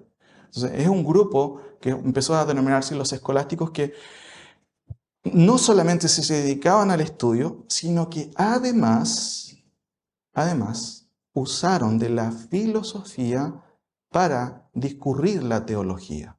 ¿Me entienden? Y aparece otra vez el fantasma de la filosofía. Y hay una escolástica que surge en el siglo XII, específicamente hablando, aquí tenemos algunos personajes, Juan de Erigina, Anselmo de Canterbury, ¿cierto? De Claraval, Pedro Lombardo. Pero ¿quiénes son estos escolásticos? Son escolásticos católicos, del siglo XII en adelante, y uno de los escolásticos más famosos de la Iglesia Católica, ¿saben quién fue? Tomás de Aquino. Ahora, antes de la Reforma, ¿qué pasa con estos escolásticos? ¿Qué es lo que hacen ellos? Déjenme citar a un autor católico que dice: el concepto escolástica se utiliza en relación con un determinado modo de hacer teología, es decir, con el que en primer lugar se basa en la dialéctica y en la filosofía. Wow, dos términos medio raros, ¿cierto? Dialéctica. De hecho, el marxismo es dialéctico. ¿Han escuchado eso, no? El marxismo dialéctico. Esto tiene que ver con el avance del marxismo, son muy pillos ellos, ¿cierto? La dialéctica avanza un paso, ellos dicen, retrocedamos uno, avancemos dos después. Es muy interesante eso, pero eso ya para otro tema, ¿ya? La teología escolástica es aquella teología que investiga sus temas con la ayuda de la filosofía, o sea, que no argumenta solo la fe. Escolástica donde quiera que el pensamiento se abandona casi exclusivamente a la dialéctica que procede con especulaciones abstractas y sofisticadas. Hermano, filosofía es especulación. Escolástica es especulación. Graben eso, porque eso es muy interesante. Sin embargo, noten la cita a continuación. Los hijos de la Reforma cayeron con rapidez en la trampa del contenido como lo absoluto. Sana doctrina, todo el consejo de Dios, creencias correctas. La exégesis del Nuevo Testamento, en lo que se refiere a la parte académica, se centró en el método crítico, filológico, histórico, como si de otro libro clásico se tratara. Y la ortodoxia, con la multiplicación de manuales de teología y de confesiones de fe, terminó matando el espíritu del contenido. Lo que antes se destruyó, ahora se volvió a edificar. Y noten, ¿qué se volvió a edificar? Ya no la escolástica católica, sino una escolástica protestante. Tengo más que decir sobre esto, pero mañana voy a hablar de esto, que está relacionado con la teología del pacto. Así que mañana por el mismo canal. ¿Ya? Por favor. Ahora, avanzo, ¿cierto? Para no quedarme en ello. La influencia del modernismo y el postmodernismo. Esto es muy interesante porque es parte del análisis del estudio. La Reforma viene con muchos aspectos y muchas declaraciones. Sola escritura. ¿Qué significa eso? Que nuestra autoridad única es, ¿qué cosa? No el Papa más la escritura, sino solo escritura. Ad fontes, volver a las fuentes. ¿Cuáles las fuentes? La escritura. El énfasis literal en la escritura. Lutero y Calvino, de hecho, enfatizaron eso, aunque cayeron también en las alegorizaciones. Énfasis en los idiomas originales, muy interesante, hay citas muy interesantes sobre eso. Libre examen de las escrituras, ¿cierto? Escritura, interpreta. ¿Qué significa eso? La escritura es intérprete a sí misma. O sea, si necesitas saber la interpretación del texto, lo más probable es que esté antes o después, o sea, en el contexto, analogía de la fe, las escrituras son coherentes. Eso es lo que no podemos hacer con los epigráficos o con los libros apócrifos, porque caen en distorsiones y energías. Las escrituras deben entenderse gramaticalmente y tienen un solo sentido. Melanchthon decía eso también. Y, por supuesto, hay un desarrollo, diría yo, primitivo, progresivo del método histórico gramatical. Ahora, eso es lo que dice la Reforma. Pero ¿saben cuál es el marco en donde surge la Reforma? Pongan atención en lo siguiente. Cuando surge la Reforma, surgen varios movimientos. De hecho, hay un cambio de esfera entre lo siguiente. Tenemos la Edad Media, donde Dios es el centro, donde el dogma es la escritura, donde los santos son los sacerdotes, donde la divinidad es Dios, donde los mediadores son los ángeles. Hay una vida más centrada en Dios. Si ustedes analizan la Edad Media, aunque también se le conoce como la edad del oscurantismo, ustedes ven que el énfasis siempre es Dios. De ahí surgen todas las catedrales, se dan cuenta el concepto que tenían acerca de Dios, de ahí las construcciones tremendas que se hacían. Pero cuando empieza el modernismo hay un cambio radical de pensamiento. Hay un cambio. El hombre es el centro, ya no es Dios el centro. ¿Y qué pasa? Hay un cambio de paradigma total, ¿cierto? El dogma es la razón. ¿Los santos quiénes son? No, es que esto no es científico. Los científicos llegan a ser los santos. La divinidad, ¿quiénes son? Los astros y las tierras. ¿Y los ángeles quiénes son? Las mujeres. ¿Está de acuerdo usted con eso, no? Pero mire, Surgen nuevas teorías políticas, el Estado, ¿cierto? La separación de iglesia-Estado. Surge la contrarreforma de inmediato, la contrarreforma, ¿cierto? Pero además de eso, surgen movimientos como el racionalismo, con personajes como Descartes, Spinoza, Leibniz, ¿cierto? Que tienen que ver con el conocimiento viene por la razón. ¿Quieres saber la verdad? La razón, racionalismo. Pero después de eso viene otra cosa, el empirismo. El conocimiento viene por los sentidos. Hay varios personajes que están ligados a eso. Si tú quieres hacer un análisis sobre por qué hay personas que dicen, es que no me gusta esta iglesia porque no siento la presencia de Dios, ¿cierto? Es que yo quiero ver, quiero ver, quiero ver. ¿Saben que Judas dice que cuando habla un poquito describiendo de los falsos hermanos, dice, estos son los sensuales, sí, los que no tienen el Espíritu.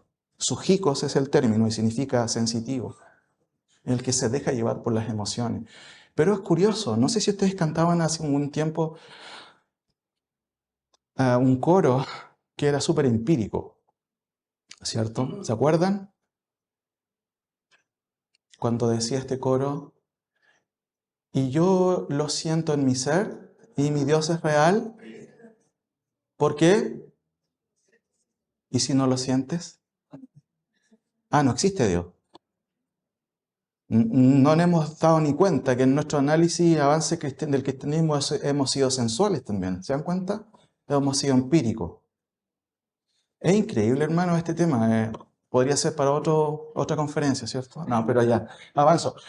Miren, el contexto de la reforma es esto. Después surge del empirismo el sensualismo. Las sensaciones constituyen la única fuente del conocimiento.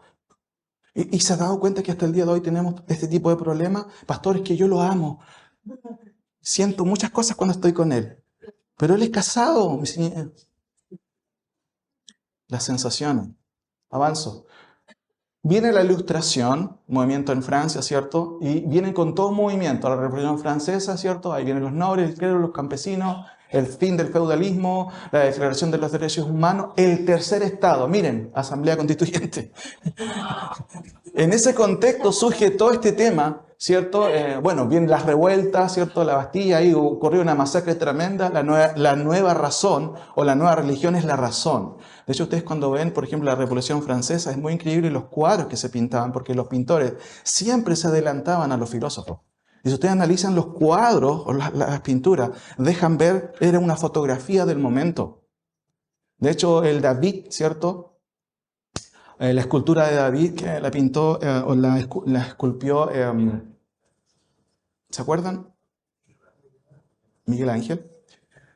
Si ustedes la observan con atención, es un David súper humanista. De hecho, no está circuncidado. Para que te des cuenta de eso, tienes que mirar bien. Y eso atenta contra ¿qué cosa? Contra el David bíblico, en el fondo. Es un hombre casi que está así, mostrando las venas y como la fuerza, como que va a triunfar, producto de ¿qué? De su fuerza. Y eso era la fotografía del momento. Por eso que vemos eso. Hermanos, cuando nace la Reforma, al mismo tiempo surge el pensamiento filosófico tratando de desviar, obviamente, los ojos de la palabra del Señor. Ahora, Charles Darwin después aparece y nos ofrece algo que hasta el día de hoy tenemos problemas, ¿cierto? La evolución de las especies y todo lo que surge de ello. Pero miren, y aquí viene el tema teológico. Surge el criticismo bíblico, la baja crítica, el estudio de los manuscritos, que no es en sí malo, ¿cierto? El análisis de la exégesis a veces requiere el análisis de los manuscritos que hay o las variantes. Pero hay otra cosa que se llama la alta crítica, que es otra cosa, que es la teología liberal, y que vino a cuestionar muchas cosas de la Escritura, ¿cierto? El Jesús histórico, ¿lo ha escuchado eso? No quiero mencionar ningún teólogo para que no rasgue vestidura, ¿cierto? Pero hay varios que son muy conocidos que hablan del Jesús histórico. ¿Qué significa eso? Que el Jesús de aquí, no, el Jesús de aquí es el Jesús de la fe, el Jesús de sus seguidores. ¿Puede haber objetividad en autores que escriben de su Jesús? Esa es la trampa. Hermano, el Jesús histórico es este.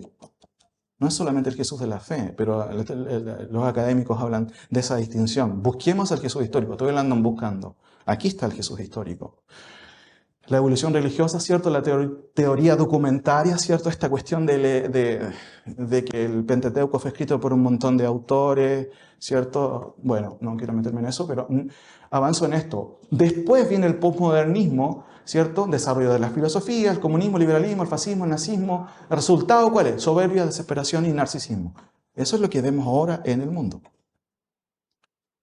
Yo veo a veces las redes sociales y veo a hermanos que todo el día están sacándose fotos a sí mismos. Hermanas que todo el tiempo están mostrándose. Como que se le va a ir el tren. No sé, están... No sé. Hermano, avanzo mejor. Nuevos profetas. Marx dijo, la religión es el opio del pueblo y ahora tenemos un neomarxismo en realidad, ¿cierto? Freud, la neurosis del superyo, Nietzsche, ¿cierto? El superhombre, etc. Ah, qué lindo, vienen 2 guerras mundiales. Vamos súper bien, ¿cierto? Vamos avanzando. Pero después surge el liberalismo teológico y aquí, hermano, esto tiene implicancias con lo que estamos estudiando. ¿Por qué? Salen nuevos teístas, ¿cierto? La negación de los milagros, la reinterpretación de la escatología como el reino de Dios. Varios autores aquí que eran liberales en general, que negaban la escritura, y surge, menos mal, en los Estados Unidos, un grupo de creyentes que van a ser conocidos como los fundamentalistas. Ah, ustedes son fundamentalistas, no sé si le han llamado así a ustedes.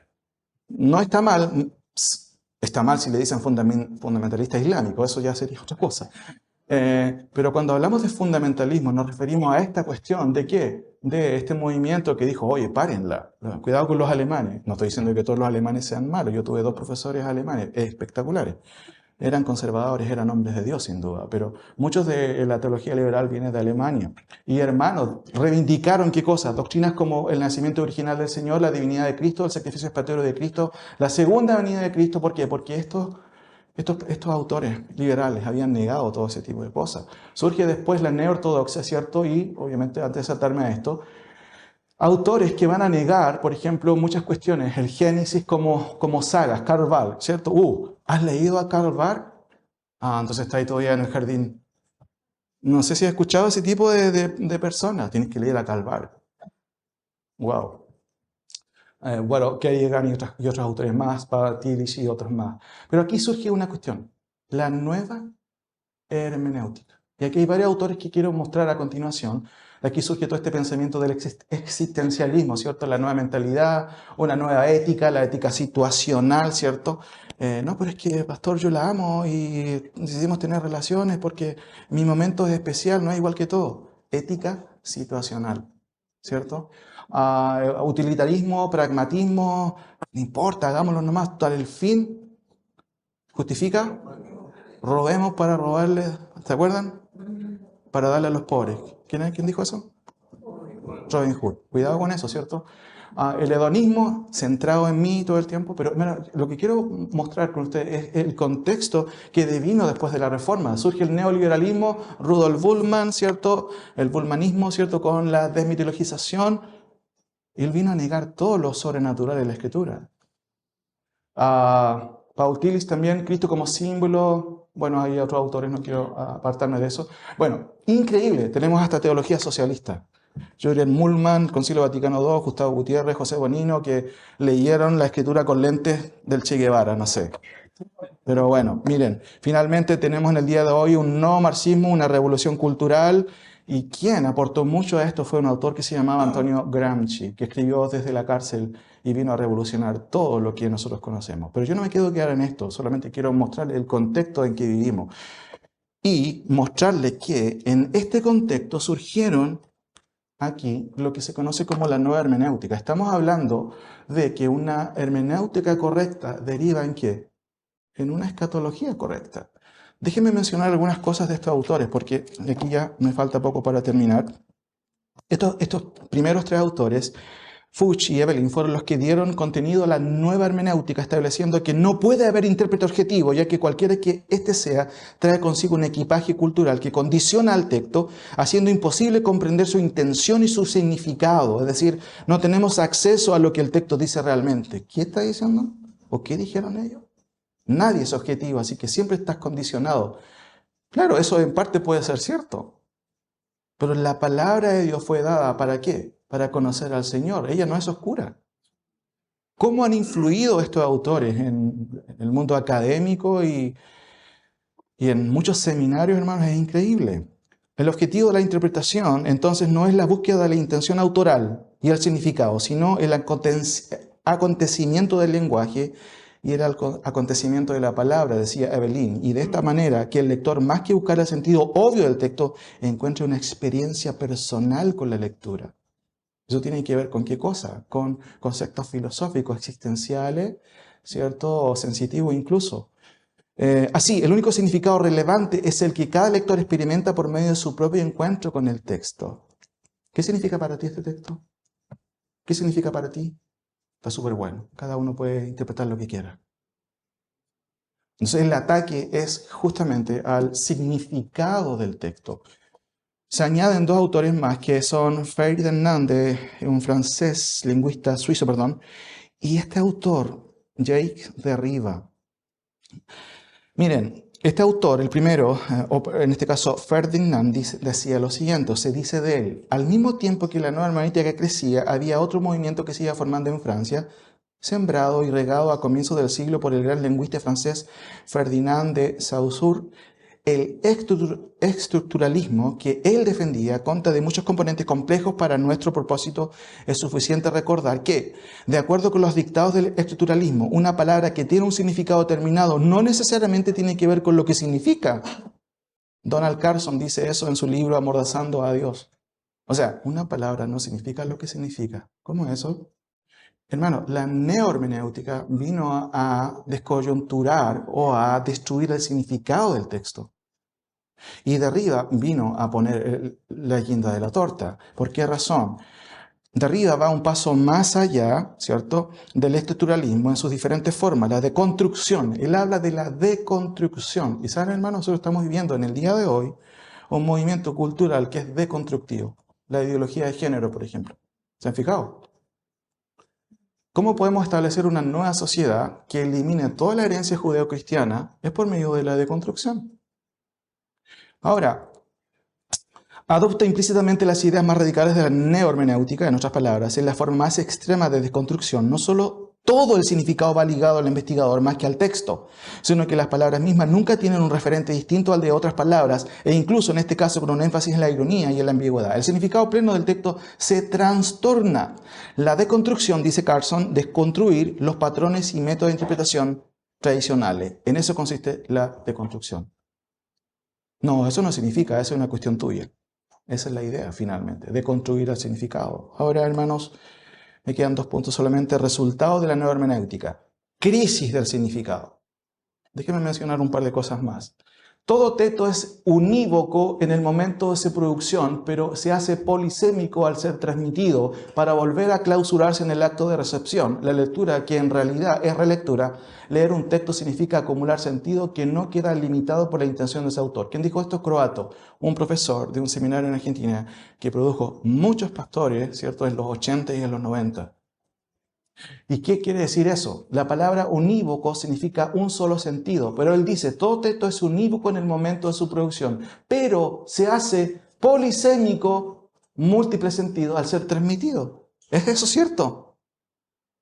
¿Cuántos significados tiene el texto? ¿Cuántas aplicaciones tiene el texto? Eso es otra cosa. Aquí dice, leer un texto significa acumular sentido que no queda limitado por la intención de ese autor. Eso es subjetivo. Que a mí yo lo interpreto de esa manera. Hermanos, déjenme avanzar porque ya el tiempo me está pillando. Otro resultado de la crisis del significado son las hermenéuticas antifundamentalistas. Yo no estoy defendiendo el fundamentalismo que es ciego, que es obtuso. No. Pero noten, esto es propio muchas veces de los autores. Jaramillo dijo en este libro, la interpretación reduccionista fundamentalista. ¡Wow! ¿Cómo eso? ¿Somos reduccionistas los que creemos, por ejemplo, en la divinidad de Cristo? ¿En la autoridad de la Escritura? Sigue diciendo, esperamos que este estudio nos convenza de que la interpretación reduccionista que quiere interpretar todos los hechos y realidad bíblica, especialmente las narraciones como hechos históricos, como eso, es insostenible. ¿Qué son los hechos históricos? Son narrativos, son históricos. ¿Avanzo? Han de Witz. ¿Has leído Han de Witz? Tenéis que leer a Han de Witz. Porque él es bacán. Tenéis que leerlo. ¿Cómo no he leído Han de Witz? ¿Cuántas veces he escuchado eso, hermano? Él dice lo siguiente, entre otras cosas, creemos que las implicaciones de nuestro alegato también son importantes para el estatus del texto bíblico, pues la complementariedad excluye. ¿Qué significa excluir? Fundamentalismos. La diversidad salva nuestra escritura de fundamentalismo. La diversidad. ¿Usted de qué iglesia viene? ¿De una iglesia fundamentalista? Fuera de aquí, usted no sirve. Queremos pluralismos hermenéuticos. Avanzo, terminando ya, hermanos, hermenéutica del espíritu. ¿Qué es eso? Interpretaciones subjetivas. Dice este autor, la interpretación profética, ¿aún habla Dios por sueños? Definitivamente sí, dice este autor. Y noten lo que dice. La hermenéutica del espíritu es el redescubrimiento de un sentido novedoso. Ah, mire qué curioso. Contenido en los acontecimientos, algo así como un plus extra, como un sensus plenior, que solo puede ser visto con los ojos de la fe o de la HDE, hermenéutica del espíritu. La hermenéutica del espíritu supone una experiencia actualizante fundante del sentido del texto. Busca el sentido profundo espiritual del texto bíblico. O sea, es una interpretación subjetiva en el fondo. Es que hay algo más, tiene que haber algo más. No, el texto es claro en su intención. Pero noten, hermenéutica del espíritu, noten el nombre. Este autor tiene buenos libros, pero este autor, hermanos, ¿quién es? Es un erudito carismático que habla en lenguas, está de acuerdo con el ministerio pastoral femenino, aboga por una lectura experiencial de la Escritura y equipara las experiencias espirituales como un plus extra para comprender las experiencias bíblicas. Y él dice lo siguiente, ¿cómo comprender la experiencia profética canónica? ¿Profética canónica? Recurro a mi propio ejemplo aquí porque algunos escritores sobre el tema hoy en día suponen que al citar la tradición pentecostal han resuelto del cómo debería ser una hermenéutica pentecostal, debido a que he ministrado, ¿cierto?, regularmente en el don de la profecía en ciertos periodos de mi vida. No solo tengo una empatía por los profetas bíblicos, sino también por un sentido de lo que a veces se siente como inspiración profética. ¡Wow! Hermanos, avanzo mejor. Bishut es un autor secular, cierto filósofo, sacerdote católico, escribió este libro, Hermenéutica Analógica. ¿Qué quiere decir eso, hermenéutica analógica? Bishut desea responder a las demandas del hombre de hoy. Dice que la hermenéutica debe salir de la crisis entre las hermenéuticas de un solo significado y de las relativas que tienen mucho significado. A ver, ¿qué nos propone Bishut? La idea puede ser descrita como la hermenéutica que necesitamos no es al gusto del cliente, sino al gusto del consenso. Dicho en otras palabras, la hermenéutica de Bishut pretende ser una hermenéutica de mediación, y así escribe él. Hace falta una hermenéutica de mediación, una interpretación que guarde el equilibrio proporcional y proporcione, ¿cierto? Proporción se decía en griego analogía. Por lo tanto, necesitamos una interpretación basada en la analogía, una hermenéutica analógica que nos saque del impasse en el que nos ha puesto la crisis actual. ¿Qué quiere decir eso? Hermanos, para este autor, en realidad, la idea de cómo llegamos a la interpretación correcta, si usted es un buen creyente, usted también es un buen creyente, ¿qué hacemos? Hagamos un consenso. Y noten que hay otro autor, que este autor quizás es católico, él presenta una tesis, ¿cierto? Bueno, está el univocismo, la interpretación que tiene un solo significado. Están los equivocistas que dicen que hay múltiples significados, y él me ofrece, ¿qué cosa? Una síntesis, analogismo. Se lo explico a continuación con el siguiente ejemplo. Este autor se basa en lo que dijo esto para escribir una hermenéutica bíblica analógica. ¿Y qué editorial lo escribe? Querigma. Y Querigma es una editorial evangélica que está llegando a los seminarios. Y él dice lo siguiente: Reyes pretende ser una síntesis del statu presente, proponiendo una hermenéutica bíblica analógica. ¿De dónde sacaste esto, Reyes? Bishut. Con analogía pretende ser una hermenéutica democrática. Él dice lo siguiente en la página 47. En nuestra convicción, que el texto debería leerse en consonancia con la comunidad hermenéutica antigua y contemporánea y a la luz de la fe consensual. Se lo explico en dos palabras. Votemos. Lo que diga la mayoría será la interpretación correcta. Esa es la tesis de este autor. Hermanos, voy terminando. Disculpen el tiempo. ¡Wow! Apareció este libro. Dije, qué bacán, repensar la escatología. Este libro es para mí, necesito leerlo. Capaz que estoy equivocado. Y de hecho, uno tiene que siempre estar estudiando y revisando. Hermanos, Galvez está encandilado con Jürgen Moltmann. ¿Quién fue Jürgen Moltmann? Un autor alemán, teólogo ecuménico protestante, ¿cierto? Que propuso la teología de la esperanza, entre otras cosas, que es como un primo de la teología de la liberación. ¿Qué es la teología de la liberación? Es una teología que surge en el catolicismo para poder mezclar el marxismo con la teología. Ahora, Jürgen Moltmann se hizo famoso en los 70 por su acercamiento justamente al marxismo. Y este autor le hace un queque a Jürgen Moltmann. Resumiendo, ¿cuál es la postura entonces de este autor Gálvez? Después de exponer las diversas propuestas de escatología, presento la siguiente propuesta escatológica: ecléctica, pretérita, futura, postribucional. Una mezcla, una ensalada, hermanos. Otro autor importante también que es muy llamativo, ¿quién es? Alfonso Roldán. Él dedica en parte su trabajo a José Miguel Bonino, referente de la teología latinoamericana, pero me refiero a la teología latinoamericana socialista, como con olor a justamente a Che Guevara en realidad. Teólogo ecuménico, defensor de los derechos humanos, lucha contra las dictaduras militares, promotor de la teología de liberación. Bonino escribió Cristianos y Marxismos, en un mutuo desafío. Él le prende una vela, a él también. Y Roldán anima al lector a usar la sabiduría del mundo y añade, 1 Corintios 18 dice, la cruz hace que Dios sea Dios y gracias a esta locura divina nosotros logramos la sabiduría de usar lo que es nuestro, la sabiduría del mundo, la filosofía incluso. ¿Qué ha hecho la filosofía en la teología? Pero noten, el Satames sacó un interlineal griego, no sé si alguien lo tiene, pero ella escribió lo siguiente, noten. La primera carta a Timoteo exige ser leída, releída a la luz de nuestro tiempo. Nuevos pasos hermenéuticos han de agregarse en el proceso hermenéutico del texto. Uno de ellos es el entender el texto a través de una reconstrucción. Uy, esto suena de arriba. Se nuevan los proponentes de la neohermenéutica y dice lo siguiente. La primera carta de Timoteo no es atractiva para mujeres. En ella se les prohíbe enseñar y en algunas se las describe como chismosas y ociosas. Su discurso retórico es, ¿han escuchado esta palabra? Patriarcal y verticalista. Bueno, hermanos. Ahora, habiendo visto todo esto, la crisis de la hermenéutica en el momento actual tiene que ver con una crisis de significado. Apocalipsis 20 dice, vi un ángel que descendía del cielo con la llave del abismo y una gran cadena en la mano, y prendió al dragón, la serpiente antigua, que es el diablo y Satanás, y lo ató ¿por cuánto? 1000 años, y lo arrojó al abismo y lo puso sobre su sello para que no engañase más a las naciones hasta que fuesen cumplidos ¿cuántos años? 1000 años, y vi tronos y se sentaron en ellos los que recibieron la facultad de juzgar, y vi a los decapitados por la palabra del Señor, que no recibieron la marca y vivieron y reinaron con Cristo.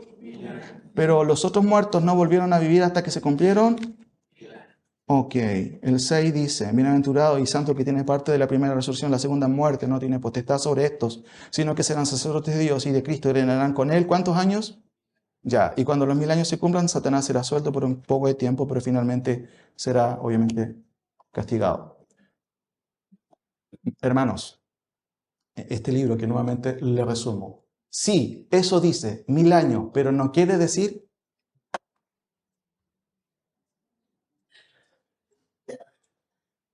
hermano, eso tiene que ver con el significado.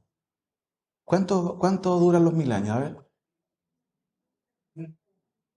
Es algo obvio en el texto. Y Juan lo repite ¿cuántas veces? Entonces estamos frente a una crisis del significado. Y aunque los hermanos reformados no han bebido del liberalismo, no quiero decir eso, no estoy mezclando las cosas, no. Pero caen en la crisis del significado. No, ¿qué significan los 1000 años? Noten, ahí tiene para elegir. Bailey dice, 1000 años significa una larga era. Cox dice, es un periodo de tiempo indefinidamente largo. Keith Kendry, que es postmilenarista, dice, es una imagen de un largo periodo de tiempo. Reindelberger dice, es un tiempo de realización, un tiempo completo, un periodo, un tiempo cuya duración solo Dios lo sabe. Y Dios dice aquí, 1000 años, 1000 años, otra vez 1000 años, 1000 años. Hermanos, la teología reformada cae en una crisis incluso también de significado. O sea, te sientas y escuchas a un hombre piadoso del Señor que te va a decir, no, es que 1000 años no significan 1000 años, puede ser muchas cosas. Hermanos, finalmente esto es lo último. La hermenéutica reformada continúa la alegorización y la espiritualización del texto. ¿Y cómo lo podemos ver? Noten este ejemplo, este es el último ejemplo que doy, Mateo 24, 29, y inmediatamente después de la tribulación de aquellos días, el sol se oscurecerá y la luna no dará su resplandor, y las estrellas caerán del cielo, y las potencias de los cielos serán conmovidas. Entonces aparecerá la señal del Hijo del Hombre en el cielo, y entonces lamentarán todas las tribus de la tierra, y verán al Hijo del Hombre viniendo sobre las nubes del cielo con poder y gran gloria. Enviará a sus ángeles con voz de trompeta, y juntarán a sus escogidos de los cuatro vientos desde un extremo del cielo hasta el otro. ¿Cuál es la señal? Porque ahí está la pregunta. Entonces aparecerá la señal del Hijo del Hombre. Déjenme continuar más rápido. Owen, ¿alguien ha leído Owen? Tiene buenos libros, pero él decía lo siguiente: no quiero pasar demasiado tiempo en lo que debería ser claro y evidente. Puedes tomar como regla que en las declaraciones del juicio de Dios y los escritos de los profetas, los cielos, la sol, la luna y las estrellas y todas las hermosas del cielo representan gobiernos, gobernantes y dominios. ¿Qué es eso? Alegorización del texto. Chilton también dice algo parecido. Representan autoridades y gobernantes terrenales. Eso es lo que dice el texto, asumiendo eso. Otro autor amilenarista, un académico, dice, este es postmilenarista: a través de todos estos acontecimientos destructivos del 70, los judíos debían ver al Hijo del Hombre en su juicio, que venía en una terrible nube de gloria. Las nubes simbolizan su divina majestad mediante la destrucción tormentosa. ¿Vino de manera metafórica Cristo? Porque de hecho, Kendrick asegura que Cristo vino el 70. O sea, también creen en dos venidas, ¿cierto? Como nos dicen a nosotros. Pero esa es una venida metafórica. Sandstorm, ¿cierto? Él es amilenarista. Dice: una versión algo más moderada de la visión preterista que buscaré defender es que los versículos 29 al 31 no son una descripción literal de la segunda venida, sino una descripción simbólica de la caída de Jerusalén y la destrucción del templo, en el lenguaje atractivo del Antiguo Testamento. Hermanos, esta Biblia, editada por, no estoy seguro, Ligonier, no, ¿sí? Me llama la atención porque esta Biblia supuestamente la editó Sproul. No digo que no lo haya hecho, no. Pero él dice: lo más natural es que este pasaje se refiera a ¿qué cosa? A la segunda venida. Pero en un artículo de la página de Ligonier se dice que este pasaje de Mateo 24, lo siguiente: los creyentes generalmente leen la agitación astronómica en el versículo 29 y la aparición del Hijo del Hombre en las nubes de los versículos 30 al 31 de una manera demasiado literal, y ubican estos eventos en el futuro. Sin embargo, estos eventos astronómicos no tienen nada que ver, ¿cierto? Deben ser interpretados de esta manera. Los profetas del Antiguo Testamento a menudo hablan del derrocamiento de los reinos humanos y los eventos cataclísmicos de la historia utilizando metáforas. Aparentemente Jesús en Mateo 24, 29 al 31 está usando estas mismas imágenes para representar la caída de Jerusalén. ¿Qué estoy diciendo con esto? En un sitio de Ligonier se dice una cosa, pero en la Biblia de estudio ahora se dice algo diferente. Claro, en la Biblia de estudio se refiere a la segunda venida, y eso es más correcto. Pero en el sitio de Ligonier tú puedes leer un artículo, que lo estuve buscando y ya creo que lo sacaron. Hermanos, cito a este autor que no tiene nada que ver con premilenarismo o dispensacionalismo, y él responde a la pregunta de ¿qué es la señal? Para que ustedes entiendan que cuando nosotros nos acercamos al texto bíblico con una hermenéutica saludable, vas a llegar a una conclusión correcta. Este es un autor alemán, no tiene nada que ver con el mundo dispensacional. Él dice lo siguiente: se debate mucho en torno a la señal del Hijo del Hombre, expresión añadida por el propio Mateo en el versículo 30. Hoy se enfrentan tres posibilidades. La primera se corresponde con la tradición hermenéutica de la Iglesia antigua. La señal es una cruz cósmica. Hipólito, Crisóstomo y Cirilo creían eso, que cuando venga Cristo va a aparecer una señal como una cruz, así, muy grande. La segunda posibilidad de interpretación entiende la señal dentro de la tradición de la Guerra Santa como una señal militar, como un estandarte.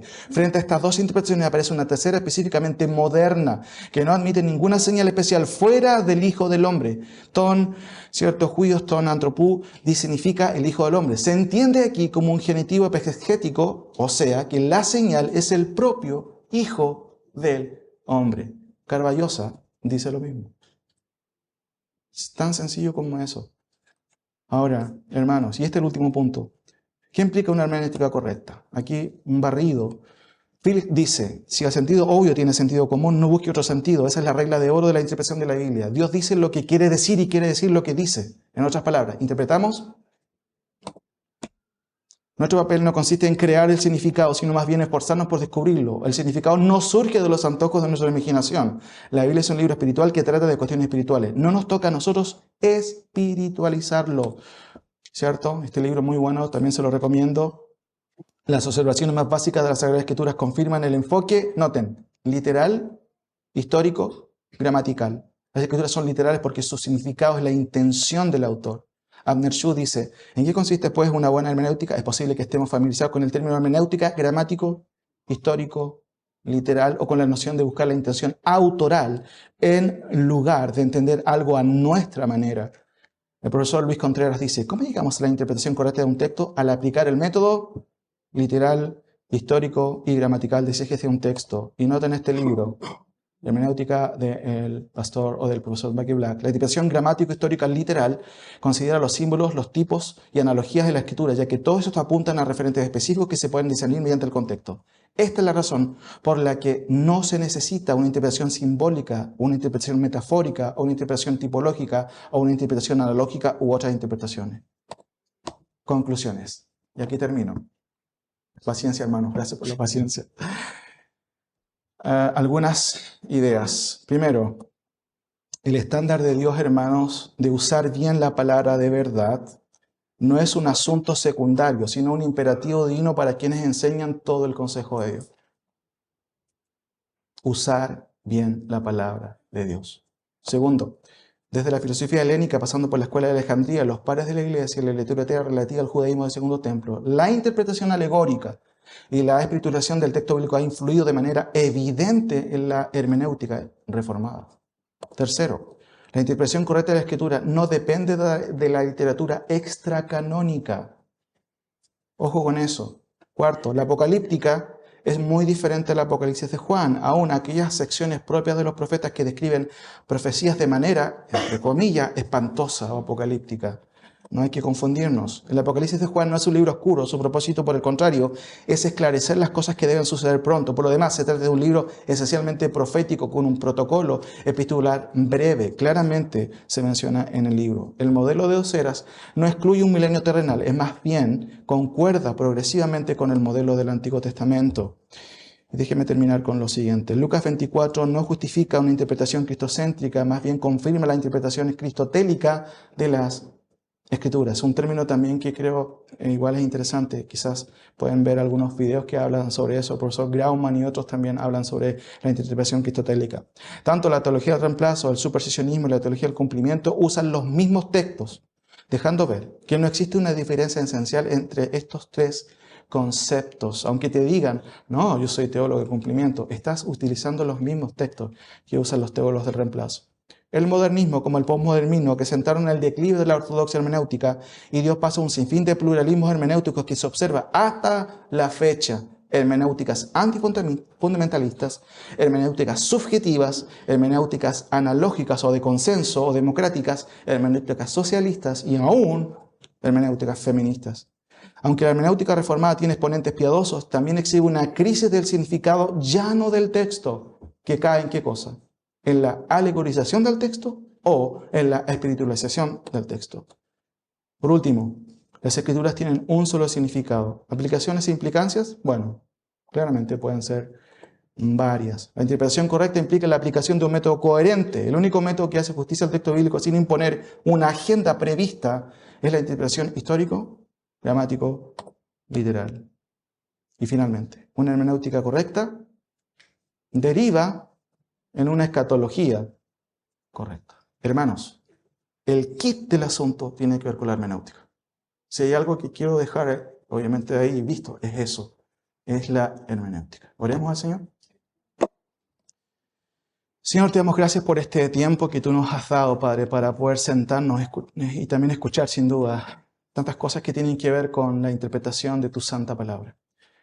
Padre, sin duda que la idea de esto es que podamos tener conciencia de valorar tu palabra, de valorar lo que tú has dicho tan claramente en las Escrituras y de poder, Señor, distinguir si hay alguna influencia que está distorsionando el claro sentido de tus palabras. Hemos visto, hemos observado que hay muchas influencias que tenemos que tener cuidado. Tu palabra es verdad. Tú dijiste, santifícalos en tu verdad. Tu palabra es verdad. ¿Cómo podemos ser santificados si espiritualizamos tu palabra? Si alegorizamos tu palabra. Por favor, Señor, ayúdanos. No somos mejores que otros, pero sí queremos honrar justamente tu palabra, porque tu palabra es verdad. Gracias, Señor, por este tiempo. Ayúdanos a todos, Señor, a poder justamente retener lo bueno y sin duda también quizás dejar lo que es malo. Pero por sobre todo, ayúdanos a honrar tu palabra. En el nombre de Jesús. Amén.